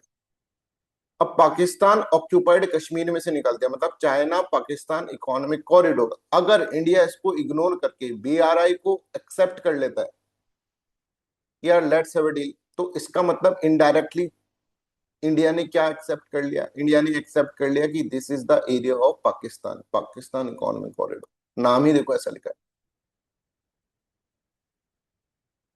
अच्छा अगर इसका मोटिव सही होता तो ये ऐसे भी निकाल सकता ना, ऐसे निकाल देता, इसने ऐसे ही क्यों निकाला, क्योंकि India, never ever India will say this कि दिस इज अवर पार्ट, और ये कह दिया इंडिया ने कि ये बेल्ट एंड रोड इनिशिएटिव जो है उसके अंदर हम पार्टिसिपेट कर रहे हैं, मतलब तुमने चाइना पाकिस्तान इकोनॉमिक कॉरिडोर को भी मान लिया, क्योंकि वो भी बेल्ट एंड रोड इनिशिएटिव का प्रोग्राम है। मतलब तुमने पाकिस्तान ऑक्यूपाइड कश्मीर के अंदर पाकिस्तान की सोवरेनिटी को मान लिया। इससे बुरा भारत की पॉलिटिकल सिस्टम के लिए कुछ नहीं हो सकता, बाकी काम अपोजिशन कर ही देगा। और माने भी कौन, मतलब ये जब हमारा ही एरिया है तो हमारे एरिया में से कुछ हम तो इस चीज का अपोज करेंगे ना।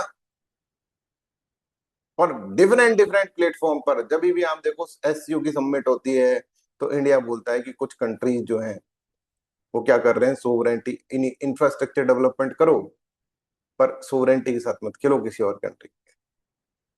इंफ्रास्ट्रक्चर के नाम पे कई लोग सोवरेंटी हैम्पर कर रहे हैं दूसरी कंट्री से। क्या करें, आना भी जाता है, आ भी नहीं सकता। ये लो, चाइना ने इस तरह से दरवाजे बंद कर दिया। ठीक है। तो CPEC corridor 3,000 kilometre long route of infrastructure project connecting Pakistan Gwadar port in Balochistan to the China's north west Xinjiang province. CPEC is a part of China's most ambitious belt and road initiative. लो भैया, हो गया कबाड़। अब इंडिया कभी भी belt and road initiative में नहीं आएगा। अरे देखो, हम तो चाहते हैं कि पूरा वर्ल्ड इकोनॉमिकली इंटीग्रेट हो, पर इस इंडिया को पता नहीं हमसे क्या प्रॉब्लम है। इतना अच्छा प्रोजेक्ट लेकर आए हैं, सबका डेवलपमेंट करना चाहते हैं, फिर भी इंडिया उसमें पार्टिसिपेट नहीं कर रहा। ये है ही रोतलू इंडिया, हर चीज में रोता रहता है, ऐसे बोल सकता है। चाइना बोलता है कि सभी कंट्रीज को आना चाहिए, इतना बड़ा इनिशिएटिव ले रहा हूं मैं अपनी जिम्मेदारी निभा रहा हूँ, मैं बड़ा सुपर पावर बन रहा हूँ, तो with power come the responsibility. पर कुछ ऐसी कंट्रीज हैं जो कि क्या करती हैं, हर वक्त उनको चाइना को ही अपोज करना है, चाइना के कोई प्रोजेक्ट में नहीं जाना है, इसलिए वो नहीं आना चाहती है। इसलिए छोटी छोटी बातों का इशू बनाकर, बड़ा इशू बनाकर वो आती नहीं है। उनको तो बहाना चाहिए नहीं आने का। वाह भाई वाह, भाई चिट भी तेरी पट भी तेरी। I hope you are getting this point, समझ में आ रहा है? तो India can never join this belt and road initiative because it is a violation of sovereignty of India. CPEC passes through the Pakistan occupied Kashmir, which is an integral part of the what Belt and Road Initiative, which India consider as an integral part of the territory. Challenge to territorial integrity. Participation in the projects in the Pakistan occupied Kashmir is viewed by India as undermining its legal claim over the region. जब तुम मान ही लिए ये पाकिस्तान से China Pakistan economic corridor है, नाम भी तो देखो क्या मस्त रखा है। Legitimation of the Pakistan control. Infrastructure development in POK may strengthen Pakistan administrative control over the disputed territory. अब देखो, अब एक बात और देखो जो बहुत ज्यादा हमारी नेशनल सिक्योरिटी से रिलेटेड। एक तो सबसे इंपॉर्टेंट बात कि अब हम अगर मान लो अपना ये वापस क्लेम करते हैं, तो इसमें सिर्फ और सिर्फ पाकिस्तान की अब इन्वॉल्वमेंट नहीं, अब इसमें चाइना की भी इन्वॉल्वमेंट है। चाइना बोलेगा भाई क्या कर रहा है, मैंने एक कॉरिडोर बना रखा है, तेरे को क्यों दूं मैं? ये अब इसका इस्लामाबाद और तेरी बात नहीं रही अब ये बीजिंग और दिल्ली की बात हो गई है। पागल हो गया कि ये एरिया तो पाकिस्तान का, इसने एक तरह से क्या कर दिया, इसमें इन्वॉल्व हो गया। इंडिया कश्मीर इशूज के अंदर ये, इंडिया पाकिस्तान कश्मीर इशू के अंदर ये इन्वॉल्व हो गया। भाई मैंने कॉरिडोर बना दिया, उससे पहले ले लेता कोई बात नहीं, अब कॉरिडोर बन चुका है भाई, सॉरी, सॉरी टू से। और तुम ज्यादा ही करोगे ना तो ये मैं वटका लूंगा ये पूरा का पूरा एरिया, ना तेरा ना पाकिस्तान का, मेरा ही। चाइना चाइना एक पाकिस्तानी कॉरिडोर हो जाए। समझ में आ रहा है? तो अगर अब हम कहें कि हम ये कश्मीर लेंगे, तो भाई लेंगे तो इतना तो ले सकते हैं जिसमें कोई चाइना की इन्वॉल्वमेंट नहीं, यहाँ पर तो फिर चाइना से भी लड़ना पड़े। ठीक है, अभी तक तो यहीं तक समझ में आ रहा होगा तुम्हें। अब यहाँ पर देखो, इधर आओ, इस एरिया से हटके इधर आओ। ये ग्वादर पोर्ट यहाँ पर स्टार्ट कर दिया। ये ग्वादर पोर्ट डेवलप करेगा, कंट्रोल करेगा सब कुछ किसका, चाइना के द्वारा। ये इंडियन ओशन में एंट्री होगी। लो भाई, strait of Malacca bye bye. ये लो, आराम से यहाँ से लेकर जाएंगे, यहाँ से लेकर जाएंगे। समझ में आ रहा है? और इंडिया के ठीक पास में आ गया। समझ में आ रहा है? इंडिया के ठीक पास में आ गया ये। यहाँ पर इंडियन ओशन में एंट्री कर दी इसने। जो तुम स्ट्रेट ऑफ मलाका क्लोज कर देंगे, कर दो क्लोज, यहाँ से आएंगे हम। आई होप दिस इज क्लियर। तो ये बड़ा इंपॉर्टेंट प्रोजेक्ट है। अच्छा, ये प्रोजेक्ट कभी भी भारत यहां पर नहीं करने देगा। भारत चाहेगा कि कभी ना हो भाई। अच्छा, अगर ये कॉरिडोर हो गया तो यहाँ पर देखो सारे का सारा मिलिट्री मिलिट्री आराम से आ सकती है चाइना की। कॉरिडोर है इनका। यहाँ पे तो मिलिट्री घूमती रही, इंडिया के इतने पास मिलिट्री घूम रही है, तो that will also a concern. Indian ocean में आ गया है। पाकिस्तान का कश्मीर वाला जो इशू था उसके अंदर इन्वॉल्व हो गया है। बेल्ट एंड रोड इनिशिएटिव तो कर ही रहा है, प्लस इंडिया को क्रिटिसाइज भी कर दिया, देखो इंडिया कैसे कंट्री आ ही नहीं रहा। दिक्कत क्या है भाई इंडिया तेरे, ऐसा।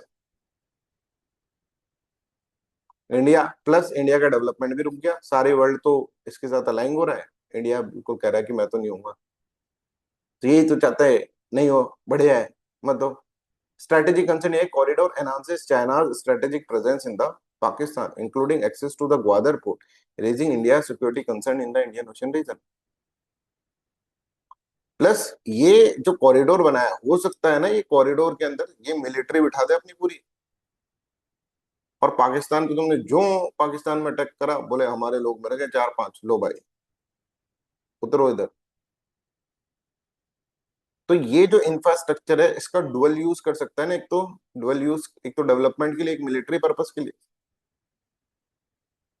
समझ में आ रहा है, चाले समझ में आ रही। इंडिया नहीं चाहेगा कभी भी कि ये प्रोजेक्ट हो। अच्छा, एक एंगल और है जो मैं मतलब इसके अंदर आपको लिखना तो है सीपैक कॉरिडोर को, पर जब वो पाकिस्तान पढ़ेंगे ना, जब हम पाकिस्तान का एरिया समझेंगे, ये बलूचिस्तान का एरिया है, पंजाब प्रोविंस है, ये सिंध प्रोविंस है, तब हम आपको अच्छे से बता पाएंगे। थोड़ा सा मैं खोलना चाह रहा हूँ अभी बस ये, कि India will never ever accept this कि कॉरिडोर बने, और ये कॉरिडोर जा रहा है बलूचिस्तान से होते हुए, और बलूचिस्तान के अंदर इंडिया ट्रिगर करने की कोशिश करेगा। ऐसे लिखना नहीं है कभी भी, ये तो फिर मतलब अपने अपने एक्सेप्ट कर लिया, पर अपन ने एक तरह से अपन को सोचना है कि बलूचिस्तान मूवमेंट को इंडिया हमेशा ट्रिगर रखेगा, जिससे कि ये प्रोजेक्ट कभी कंप्लीट ना हो। इस एरिया के अंदर, बलूचिस्तान वाले एरिया के अंदर ऐसी हालत हो गई कि एक चाइनीज खड़ा रहता है, उसके पास चार आर्मी वाले खड़े रहते हैं पाकिस्तान, कहीं इसको मार नहीं दे कोई। ये एक लेबर की हालत है, लेबर की सिक्योरिटी है इस एरिया में, इतना खतरनाक एरिया है बलूचिस्तान। तो India will do its own work, ठीक है, बट चल ही रहा होगा इंडिया के दिमाग में बहुत सारी चीजें, ठीक है, और कर ही रहा है इंडिया, राइट। बलूचिस्तान का इशू देखो कितना ज्यादा हाईलाइटेड हो रखा है आजकल, और ये प्रोजेक्ट कब से बन रहा है, अभी तक कंप्लीट नहीं हुआ। 2014-15 के अंदर इन्होंने स्टार्ट कर दिया था, ठीक है। तो potential dual use infrastructure, India is concerned that the road, ports, and other facilities developed under the CPEC could have both civilian and the military use. Regional security implication, India fears that deeper China-Pakistan strategic operation under CPEC could alter the regional security balance. Lack of consultation, India से तो पूछा ही नहीं, India के area में से निकाल दिया, India तो उसको अपना ही एरिया मानता है, भाई हमसे तो पूछ लेते। India maintained that no project affecting disputed territory should proceed without addressing the sovereignty concern of all the parties involved. Opposition to the Belt Road, India has consistently declined to join China's Belt and Road Initiative with the CPEC being the principal reasons due to the sovereignty concern. ये principal reason, नहीं तो India join कर ले कल को।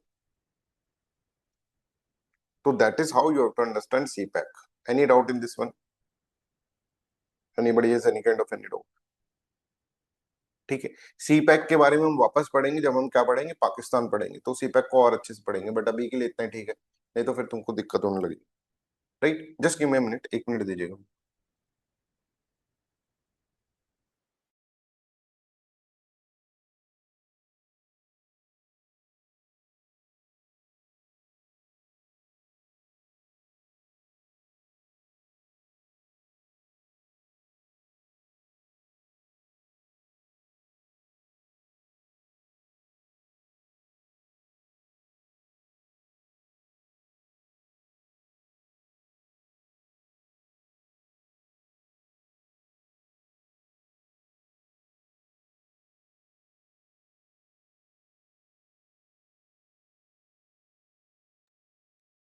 अब यहाँ तक सबको क्लियर है ना चीजें। अब एक और चीज अपन को पढ़ना है, अब नेक्स्ट अपन टॉपिक पढ़ते हैं, that is Hong Kong.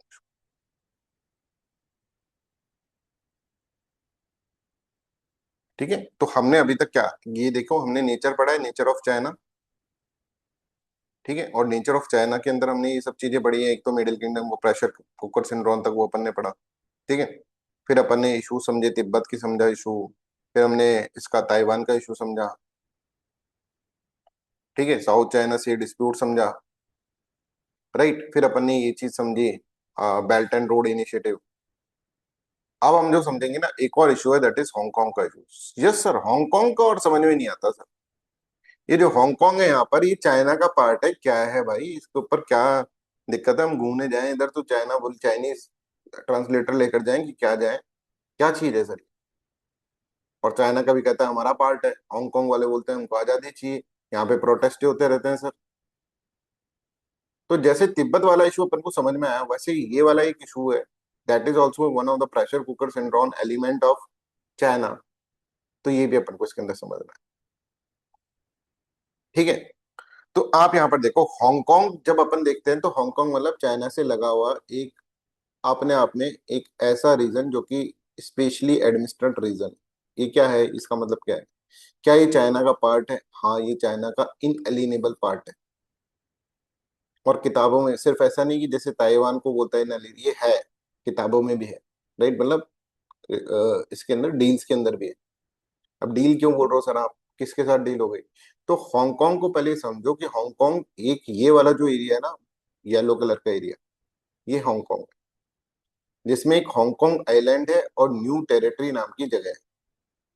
New territories बोलते हैं इस एरिया को, है ना। और कोलन, और ये लेंटाऊ आइलैंड जो है, that is the part of the new territory. आपसे पूछे लेंटाऊ आइलैंड बताओ कहाँ पर है? ठीक है। तो आप कहेंगे हांगकांग के अंदर। ये पूरा का पूरा रीजन जो है ना, उसको हम बोलते हैं हांगकांग स्पेशल एडमिनिस्ट्रेट रीजन। ये चाइना का पार्ट होते हुए भी चाइना का पार्ट नहीं। इस सिस्टम को हम बोलते हैं one country two system. One country और टू सिस्टम। वन कंट्री मतलब चाइना, टू सिस्टम, दो अलग अलग सिस्टम्स के अंदर बना रहे हैं। तो ये क्या है, इस इशू को अपन को समझने के लिए अपन को थोड़ा सा पीछे जाना पड़ेगा बैकग्राउंड के अंदर। बैकग्राउंड के अंदर सिर्फ आपको समझाने के लिए बता रहा हूँ, लिखना कुछ नहीं है। आजकल ये दिक्कत और हो गई, मैं कुछ लिख देता हूँ इसके अंदर तो तुम कॉपी में भी उतार देते हो, रेलिवेंट हो चाहे नहीं हो। मैं कुछ बोल भी देता हूँ तो बोलना भी जुल्म हो गया साहब। समझाने के लिए बोल रहा हूँ, तुम्हारे एग्जाम के अंदर तुम कॉपी के अंदर तुमको सब लिखना है। कुछ चीजें होती है समझने की, जिससे कि उस इशू को समझ पाए, जो आपको किताबों में नहीं लिखना है। कभी ऐसे राइटिंग में लिखना चाहो तो लिख सकते हो, मतलब आंसर राइटिंग में नहीं लिखना है। ऐसा तो ना एक एक चीज मैंने बोल दिया, वो सब चीजें मैं बस वही वही चीज बोलूं जो तुमको कॉपी में लिखनी। उस इशू को कैसे समझाऊं फिर मैं, हांगकांग इशू कभी समझ में नहीं आएगा जिंदगी में।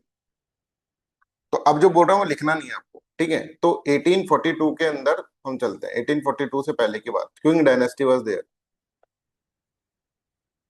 ठीक है। तो क्विंग डायनेस्टी जो थी ना, तो उस वक्त Hong Kong was the part of China, China का पार्ट था। और हांगकांग एक, जो पूरा का पूरा, इसमें पहले हांगकांग जो था, ऐसा था, एक हांगकांग अलग है, हांगकांग आइलैंड अलग है, न्यू टेरिटरीज अलग है। ठीक है। ये कॉन्सेप्ट सारे अलग अलग है, सब चीज अलग अलग एरिया है। तो क्या होता है, एक ओपियम वार होता है पहले चाइना ने, चाइना के अंदर ब्रिटेन जो था ना, ब्रिटेन चाइना के अंदर कहता था कि यार ओपियम की खेती करनी है हमें तुम्हारे। और ओपियम की खेती यहाँ पर होती थी। तो ओपियम की खेती होते होते चाइना की डायनेस्टी को ये पसंद नहीं है। उनको कहा कि यार हम अब यहाँ पर नशे वाली चीज हम नहीं उगाएंगे। तो ओपियम वार्स हुए, चाइना और ब्रिटेन के अंदर बहुत सारे ओपियम वार्स हुए। राइट।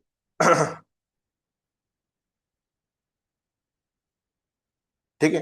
तो ओपियम वार्स हुए, ओपियम ट्रेड को अवॉइड करने के लिए इस तरह से। राइट। अब जब ऐसा हुआ तो फिर ट्रेड डेफिसिट क्रिएट हो गया, मतलब जब इसने मना कर दिया कि भाई हम ट्रेड नहीं करेंगे, ठीक है, तो ब्रिटेन जो होगा वो, इन दोनों को जब लड़ाई हो जाएगी इन दोनों के बीच में कि हम नहीं करेंगे, तो ये ब्रिटेन ट्रेड डेफिसिट के अंदर आ जाएगा। राइट। अब क्या होगा, ब्रिटेन इसके ऊपर अटैक कर देगा चाइना के ऊपर कि यार हमारी बात नहीं मान रहा, हम इसके ऊपर अटैक कर देगा। तो ब्रिटेन के पास स्ट्रांग नहीं थी और चाइना इस युद्ध के अंदर हार जाएगा। और यहां से एक ट्रीटी साइन होगी, ट्रीटी ऑफ नानकिंग। कभी आ जाए प्रीलिम्स के अंदर, ट्रीटी ऑफ नानकिंग, जिसमें दोनों कंट्री एग्री कर जाएंगी। राइट। ये बोलेगा कि भाई हमको ये वाला एरिया जो है ना, ये हमको दे दो। इसमें हांगकांग आइलैंड को तो हम पूरा का पूरा क्या कर लेंगे, अपने पास रख लेंगे। और इन एरियाज को हम लीज पे लेंगे, ठीक है, जिसके अंदर आपकी न्यू टेरिटरीज वाला हो जाएगा और कुलोन पेनिनसुला वाला जो है, ये वाला जो एरिया है, ये हम लीज पे लेंगे। ये हम लीज पे ले लेंगे। लीज पे मतलब सोवरेंटी आपकी, पर लीज पे ले लेंगे हम। और ये जो चीज है ना, ये चीज, ये तो हम पूरा ही ऑक्यूपाई कर लेंगे। We will occupy this. ठीक है, I hope this is clear. तो ऐसा कुछ हुआ, राइट। अब जैसे ही लीज खत्म हुई ना, 99 ईयर की लीज थी, 99 ईयर की लीज खत्म हुई, तो ये पूरा का पूरा एरिया इन्होंने लौटा दिया ब्रिटेन वालों ने, किसको? चाइना। ठीक है, और इस पूरे एरिया को बोला गया हांगकांग स्पेशल एडमिनिस्ट्रेटेड रीजन। अब इसको हांगकांग स्पेशल एडमिनिस्ट्रेशन रीजन क्यों बोला, ये अपन इसके अंदर समझे। इसके अंदर स्पेशल एडमिनिस्ट्रेटेड रीजन का मतलब क्या है, ये हम आपको बताएंगे, बट बिफोर दैट ये अभी अपन समझ लेते हैं। Hong Kong has mainly three main parts, ठीक है, हांगकांग आइलैंड, पुलोन पेनिनसुला और न्यू टेरिटरीज। कभी भी पूछा जा सकता है prelims examination. All this together form the Hong Kong. फिर मत बोलना कि अरे यार पुलोन पेनिनसुला पूछ लिया, बताओ। अब हम सब कुछ छोड़ना पड़े तो भाई, हांगकांग जब प्रोटेस्ट न्यूज के अंदर है सारे, हांगकांग के ऊपर प्रोटेस्ट हो रहे हैं, ये सारे के सारे बड़े बड़े प्रोटेस्ट हुए हैं यहाँ पर, तो फिर तुमको हांगकांग के बारे में तो पता होना चाहिए ना, हांगकांग है क्या। क्या हांगकांग आइलैंड ही हांगकांग है क्या? नहीं, हांगकांग के अंदर अगर अभी देखें तो हांगकांग के अंदर तीन पार्ट।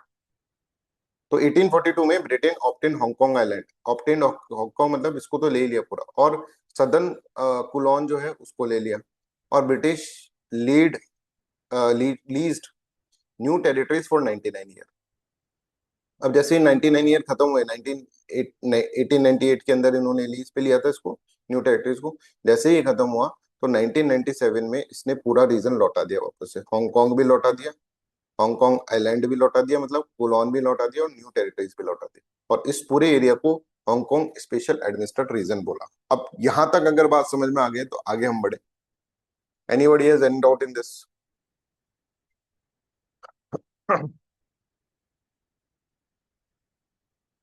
ठीक है, आगे बढ़े। मतलब क्या हुआ है, सीधी सी बात है। पहले हांगकांग जो स्पेशल एडमिनिस्ट्रेटेड रीजन था ना, वो एक तरह से आपको जो याद रखना है, वो ब्रिटेन का पार्ट था। ठीक है, ब्रिटेन का पार्ट था, कुछ एरिया उसमें लीज में ले रखा था, कुछ उसने ऑक्यूपाई करा। फिर 1898 के अंदर से लीज पर है, मान लो, है ना, क्योंकि उससे पहले कुछ एरिया ऑक्यूपाई कर लिया था, और 1898 के अंदर लीज, 99 ईयर की लीज मिली। 99 के ईयर 1997 में खत्म हो गई। तो 1997 में खत्म हुई, तो ये पूरा एरिया जो है उन्होंने कहा कि हम आपको देते हैं चाइना को, बट ये एरिया वाले बोलेंगे कि हमें चाइना के साथ नहीं जाना। समझ में आ रहा है? यार हमको है ना आदत हो गई अब, किसकी? ब्रिटिश, ब्रिटिश वालों की, राइट, ब्रिटिश वालों की, क्योंकि हमारे अंदर टेंडेंसीज ये डेवलप हो गई कि freedom of speech and expression should be there, we should follow the capitalist economic model. हम फॉलो कर रहे हैं, हमको बड़ा मजा आने लग गया उसमें। पहली सजा लगती थी, अब मजा आ गया। क्विंग डायनेस्टी से अलग होकर हमको भगवान ने एक नया अवतार दे दिया, हमको आराम से freedom of speech and expression. ये फ्रीडम ऑफ स्पीच एक्सप्रेशन हम चाइना के साथ लेकर नहीं रह पाएंगे। समझ में आ रहा है? हमारी लाइफ स्टाइल अलग है भाई, हम अलग लेवल के बंदे हो गए हैं। हमें अपना खुद का एक लीगल सिस्टम चाहिए। हम नहीं रह सकते चाइना के साथ, नहीं रह सकते। चाइना मार पेट के बहुत खराब आदमी है, ये तो कम्युनिस्ट है, हमारी तो आइडियोलॉजी अलग अलग है, हम नहीं रह सकते साथ। तो ब्रिटेन ने जब डील साइन करी चाइना के साथ, तो ब्रिटेन ने एक तरह से ये चीज बात करी कि भाई देखो, ये सब मेरे लोग हैं, मेरे बंदे हैं, मैं आपको दे रहा हूँ उनको, ठीक है, पर 50 साल तक इनको अपनी लाइफ स्टाइल जीने देना। समझ में आ रहा है कैसी बच्चे तो? ये कैपिटलिस्ट आइडियोलॉजी, इनको करने दो, इनका खुद का सेपरेट कॉमन लीगल सिस्टम होना चाहिए, सेपरेट जुडिशरी होनी चाहिए इनकी, सेपरेट लॉज होने चाहिए, कस्टम वस्टम। तेरा इनएलिनेबल पार्ट है, this is your part only, Hong Kong is a part of China. But 50 साल तक के लिए, मिनिमम 50 साल तक के लिए तो आपको इनको ये सब चीजें करने देना पड़ेगा। मतलब 50 साल के लिए आपको इनको अपनी वे ऑफ लाइफ से जीवन जीने देना है। मतलब समझ रहे, अपनी वे ऑफ लाइफ से जीवन जीने देना है, जैसे ये जी रहे हैं ना अभी, वैसे जीने दो। ये एक डील साइन हुई जिसके बीच में, यूके और चाइना के बीच। तुम्हारा ही पार्ट है भाई, चाइना तुम्हारा इनएलिनेबल पार्ट है। और ये जो है एक कॉन्स्टिट्यूशन बना इसके अंदर, और कॉन्स्टिट्यूशन के अंदर पहला जो है that is article 1, basic life, basic law. और बेसिक लॉ में यहाँ के लोग जो चाहते हैं, हिसाब बेसिक लॉ में एक 2047 तक they should live there own way of life. समझ में आ रहा है? वे ऑफ लाइफ में सब कुछ आ गया, right. They should have capitalist system और should live on their own way of life.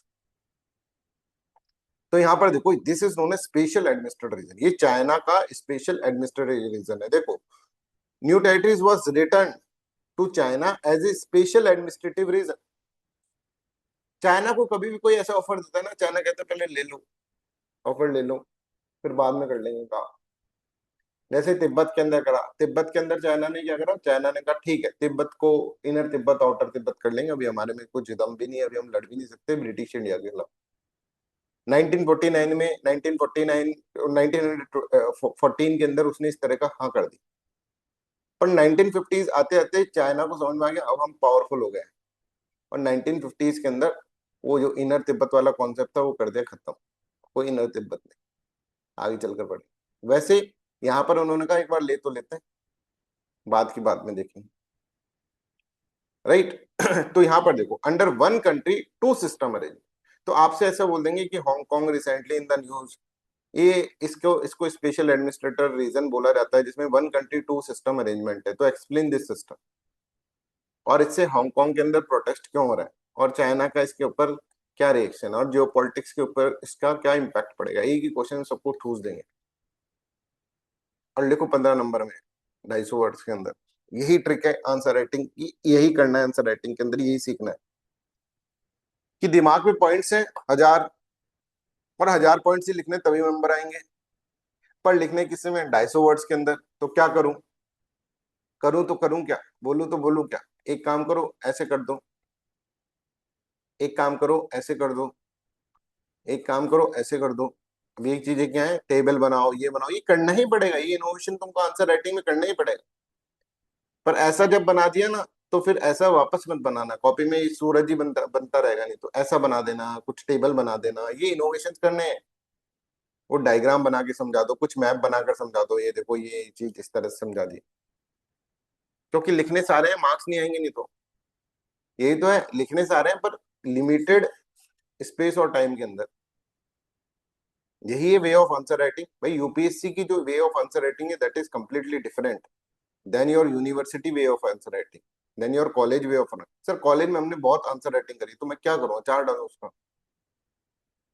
College वाली आंसर राइटिंग में तो तुमको बस लिखना होता है, पन्ने भरने होते हैं, तुम्हें भी पता है, 4 पन्ने भर दिए हो जाएगा काम। यूनिवर्सिटी में तो और बस कोई पढ़ता भी नहीं है, कौन पढ़ेगा भाई, 4-5 पन्ने बड़े, एक दो लाइन उसको ढंग की दिख गई बस। यूपीएससी में ऐसा ना हो सिस्टम, इसलिए कि भाई 150 वर्ड तो पढ़ सकता है बंदा, 250 वर्ड तो पढ़ सकता है, पर उस बंदे को भी इंटेलेक्चुअल डेवलपमेंट काफी है, तो वो कहेगा मेरे को तो सारे पॉइंट चाहिए, तो सारे पॉइंट आ भी जाए कॉपी में, बोले इसने तो कुछ छोड़ा ही नहीं, ओ माय गॉड। और दिखने में भी सही है बिल्कुल, देखते ही समझ में आ गया कॉपी, ये देखो कॉपी ऐसा एकदम ठूस ठूस के पैराग्राफ में लिखते रहोगे। जेएस पेपर के अंदर, जेएस पेपर के अंदर बोल रहा है, है ना, कहीं स्पेस ही नहीं दोगे भाई, इधर भी लगा दिया, अंदर ये बाउंड्री थी, बाउंड्री के बाहर भी लिख दिया, क्या करें क्या नहीं करें, घबरा गए क्योंकि आंसर राइटिंग की प्रैक्टिस करी नहीं, तो फिर दिक्कत हो जाएगी। समझो एग्जाम को, समझो जिस शत्रु से तुम्हें लड़ना है उसको समझना पड़ेगा। यूपीएससी एक तरह से आपका दोस्त है, क्योंकि वो आपको बहुत कुछ देने वाला है, पर दूसरा है कि उससे लड़ने के लिए उसको शत्रु बनाकर लड़ना पड़ेगा, उसको समझना पड़ेगा कि भाई तू चाहता क्या है, कैसे हम पढ़े। ठीक है, अगर मैं मान लो तुमको हांगकांग वाला नहीं पढ़ा, राइट, तो तुमसे ऐसा आ जाए one country two system arrangement है हांगकांग का, तो कुछ नहीं लिख पाओगे उसमें, अब क्या लिखोगे, समझ में आ रहा है? पर अगर मैंने तुमको हांगकांग पढ़ा दिया, तो तुम भाई चाइना का क्वेश्चन आ रहा है, तुमको हांगकांग याद है, दिमाग घूम रहा है एकदम से, हांगकांग पे रुक के हांगकांग लिख दी, देखो चाइना ने हांगकांग में ऐसे ऐसे करा, इतना लिख दिया कि भाई बाद में पता लगा अरे भाई रिक्वायरमेंट डिमांड और क्वेश्चन तो कुछ और था। ऐसे नहीं करना है, बिल्कुल मेच्योरिटी के साथ अपन को हैंडल करनी चाहिए। और ये हैंडल करना तब आएगा जब तुम एक लिमिटेड स्पेस और टाइम में लिखोगे, और that's why weekly test become important, और that's why we are planning a weekly test on what, on Sunday. जिसमें आपको लिमिटेड स्पेस लिमिटेड टाइम में ही लिखना पड़ेगा। अभी तो आप लिखना सीख रहे हो, पर उस लिखने सीखने के चक्कर में आप 2-2 घंटे भी लगा दे रहे हो कॉपी तक लिखने में। पर जब तुमको बोला जाएगा कि 15 मिनट में ये खत्म करना है तो करना है, तो फिर आपको रियल सिग्निफिकेंस समझ में आएगा। और बिल्कुल ध्यान रखो, बिल्कुल ध्यान रखो, एक बात बहुत इंपॉर्टेंट बोल रहे हैं, टेस्ट जिस टाइम पे होगा उसी टाइम पर देना पड़ेगा, चाहे तुम्हारा फिर कुछ भी हो, कि सर सो गए थे, उठ गए थे, सर बाद में दे दूं क्या, शाम को दे दूं क्या, रात को दे दूं क्या, सर भूख लग गई, प्यास लग गई, कुछ नहीं। टेस्ट का टाइम जो होगा वो यही होगा, 8 से 10 के बीच में टेस्ट होगा। अब कई कुछ बच्चे कल मेरे को बोले सर एक का टेस्ट ले लो, दोनों रिवाइज नहीं हो पाएंगे अभी। तो चलो एक का टेस्ट ले लेंगे, आईआर का टेस्ट दे देना, ठीक है, दोनों रिवाइज नहीं हो पाएंगे, ठीक है, मैं भी समझ रहा हूँ अभी स्टार्टिंग में इतना ज्यादा नहीं करना है, ठीक है, अभी क्लासेस चलती रहेंगी, उसका टेस्ट ले लेंगे, ज्योग्राफी का तो पूरी जिंदगी बढ़ी लेना, ठीक है। 8 से 10 तो 8 से 10 में ही टेस्ट देना होगा। 10 बजे तक मतलब कॉपी अपलोड हो जानी चाहिए, मतलब टेस्ट के अंदर सिर्फ 4 क्वेश्चन पूछ रहे हैं अभी, और हर क्वेश्चन को 15 मिनट दे रहे हैं, ठीक है। तो मतलब आपका जो टेस्ट मिलेगा आपको 8 बजे मिलेगा, राइट, और उसको आपको खत्म करना है 1 घंटे के अंदर, 9 बजे खत्म करना है, ठीक है। ये 2 पॉइंट समझ में आ गया, 8 बजे से मिलेगा और 9 बजे तक खत्म करना, ठीक है। और तुमको फिर मैं आधा घंटा दे रहा हूँ एक्स्ट्रा, क्यों आधा घंटा क्यों दे रहा हूँ सर एक्स्ट्रा, क्योंकि आपको क्वेश्चन भी लिखने हैं उसके अंदर, क्वेश्चन 1 2 3 4 इस तरह से लिखने हैं, और उसके बाद उसको फोटो भी खींचनी है, एक पीडीएफ भी बनानी है और अपलोड भी करनी है, तो मैं तुमको 9:30 बजे तक का टाइम दे रहा हूँ उस चीज के लिए। ये चीज एक्स्ट्रा वाला टाइम दिया है, 9:30 बजे तक आपको कंप्लीट कॉपी अपलोड करनी है। 8 AM पे आपको कॉपी स्टार्ट करनी है, 9:30 बजे अपलोड कर दें, 8 AM पर एग्जैक्ट तुम्हारे पास टेस्ट आ जाएगा। बिल्कुल तैयार बैठे रहना, कॉपी पेन लेकर उसको स्टार्ट करना, और बहुत सीरियसली दो बच्चों। और हो सकता है बहुत ज्यादा कॉन्फिडेंस डिप हो जाए कि यार सर नहीं लिखा गया, सर हम तो घबरा गए, तो घबरा जाओ, अभी घबरा लो, कोई दिक्कत नहीं है। यही स्थिति एग्जाम में भी आने वाली है ऑब्वियसली, और बहुत ज्यादा प्रेशर के साथ आने वाली है, जिसमें तुम्हारा पूरा प्रेशर है, घर वालों से लेकर, परिवार वालों से लेकर, दोस्तों से लेकर, तुम्हारा खुद का प्रेशर, और मल्टीपल टाइम्स प्रेशर है, depends upon the person to person. क्या प्रेशर है, कोई फाइनेंशियल क्राइसिस चल रहा है, ये चल रहा है, सब कुछ सबकी कोई ना कोई जिंदगी में चल ही रहा है ना जीवन में, है ना। हमारे भी चल रहा है, आपके भी चल रहा है, वो सब प्रेशर में लिखना, that is next to impossible, अगर आपने प्रैक्टिस नहीं करी तो इसमें हो सकता है कि अरे सर मैं तो फैल गया, अरे मैं तो फैल गया सर, मेरे को तो नहीं हो पा रहा है सर, नहीं फैल गया तो नहीं। हमको अभी से ही करना है अपने अपने मन को स्ट्रांग, तभी तो स्ट्रांग बंदे बनेंगे हम, तभी तो एग्जाम के अंदर जाके एक गेम की तरह करके आ जाएंगे चीजों को। सर मैं तो लिखा ही नहीं गया, लिखा नहीं गया, ऐसे सोचो मत, अभी अभी आपको लिखना ही है, आपका एग्जाम ही है, ऐसा सोचकर फिर बैठना। और जो नहीं करेगा उसका नहीं चेक होगा, पहले ही बोल रहे हैं 9:30 बजे, मतलब साढ़े एक प्रॉपर डिसिप्लिन में नहीं लाऊंगा मैं तुमको, तो तुम अपने हिसाब से मनमानी करोगे, और उसके बाद अनार्की क्रिएट होगी। और when there is no global order, you know that realist approach यहाँ पर नहीं चलेगी, डिसिप्लिन मेंटेन करना पड़ेगा, ठीक है। तो Hong Kong is part of the China but enjoys a higher degree of autonomy in the domestic affairs while the China retain controls over the defense and the foreign affairs।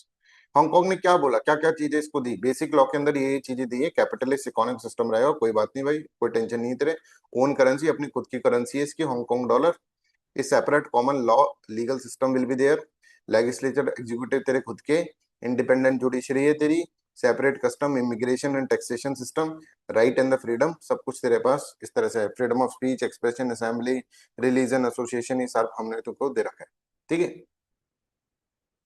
Basic law provides that Hong Kong capitalist system and the way of life, ये इसके अंदर लिखा हुआ है, that is life shall remain unchanged for the 50 years after 1997, मतलब until 2047। पर 2047 के बाद क्या होगा ऐसा नहीं लिखा हुआ है कि, और ना ही चाइना ने कभी ऑफिशियल स्टेटमेंट भी दिया, चाइना बहुत चालू है, उसने कभी ऑफिशियल टू 2047 के बाद तो तुमको कब्जा लेंगे फिर बताएंगे तुमको, देखो क्या होता है, अभी मजे कर लो, ऐसा कुछ नहीं बोला, राइट। बट यहाँ पर तो लिख रखा है 50 साल तक हम आपको क्या करेंगे, ये देंगे, पर ये देंगे क्या, ये नहीं देंगे, जी जिनपिंग बोलेंगे भैया सब कुछ चलेगा तो हमारे हिसाब से। और बहुत सारे ऐसे रीजंस हैं, बहुत सारे ऐसी चीजें हो गई जिसके कारण हांगकांग के अंदर, अब हांगकांग को डर तो लग रहा है ना, अब हांगकांग के अंदर बैठकर देखो, तुम हांगकांगेरियन हो, राइट, और तुम एक कैपिटलिस्ट सिस्टम चाहते हो, और तुम्हें लग रहा है यार 2047 में क्या होगा। सबसे बड़ी समस्या तो इतना ही है, जैसे जैसे दिन गुजरते जा रहे हैं इनकी दिल की धड़कनें बढ़ती जाए, 2026 आ गए, मेरा बच्चा कितने साल का हो जाएगा इसमें, मेरे बच्चे को तो चाइना वाले लटका के मारेंगे। समझ में आ रहा है? और चाइना वाले क्या, तुम पार्टी हो चाइना के, बेसिक लॉ में ये भी लिखा हुआ है कि you are the inalienable part of China, but तुमको थोड़े दिनों के लिए और मौज कर लो, राइट। अल्टीमेटली ये लिखा हुआ है। तो हांगकांग के अंदर अगर आप देखेंगे तो गाजे बगाजे बहुत सारे प्रोटेस्ट होते रहते हैं, और इन सब प्रोटेस्ट का बेसिक थीम तो आपको पता चल गया कि 2047 के बाद क्या होगा, अभी से ये घबरा रहे हैं, एक बात तो ये।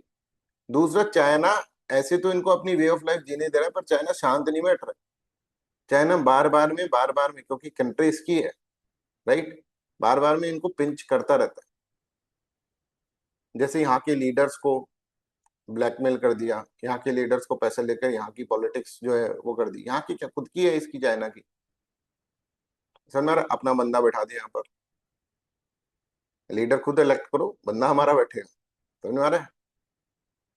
पॉलिटिकल कंट्रोल बढ़ा दिया। तो यहाँ पर उस बात के लिए हांगकांग वाले बोलते हैं कि भाई 50 साल तो सुख से जी लेने दो, 50 साल का तुमने वादा करा था कि अपनी वे ऑफ लाइफ, कैसे नहीं वे ऑफ लाइफ। तो यहाँ पर देखो, over the time many people in the Hong Kong felt that China was interfering more and more in Hong Kong's internal affairs. China बोलेगा what do you mean by the internal affairs, you are my inalienable part, come on, you are the part of China only.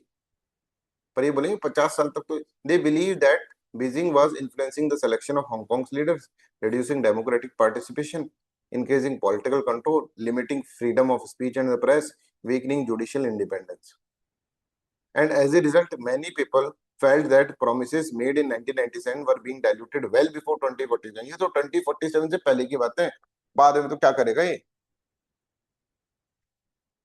तो 2014 के अंदर एक बहुत बड़ा protest यहाँ पर हुआ, हांगकांग के अंदर, और हांगकांग के उसको प्रोटेस्ट को बोला गया प्रो डेमोक्रेसी प्रोटेस्ट,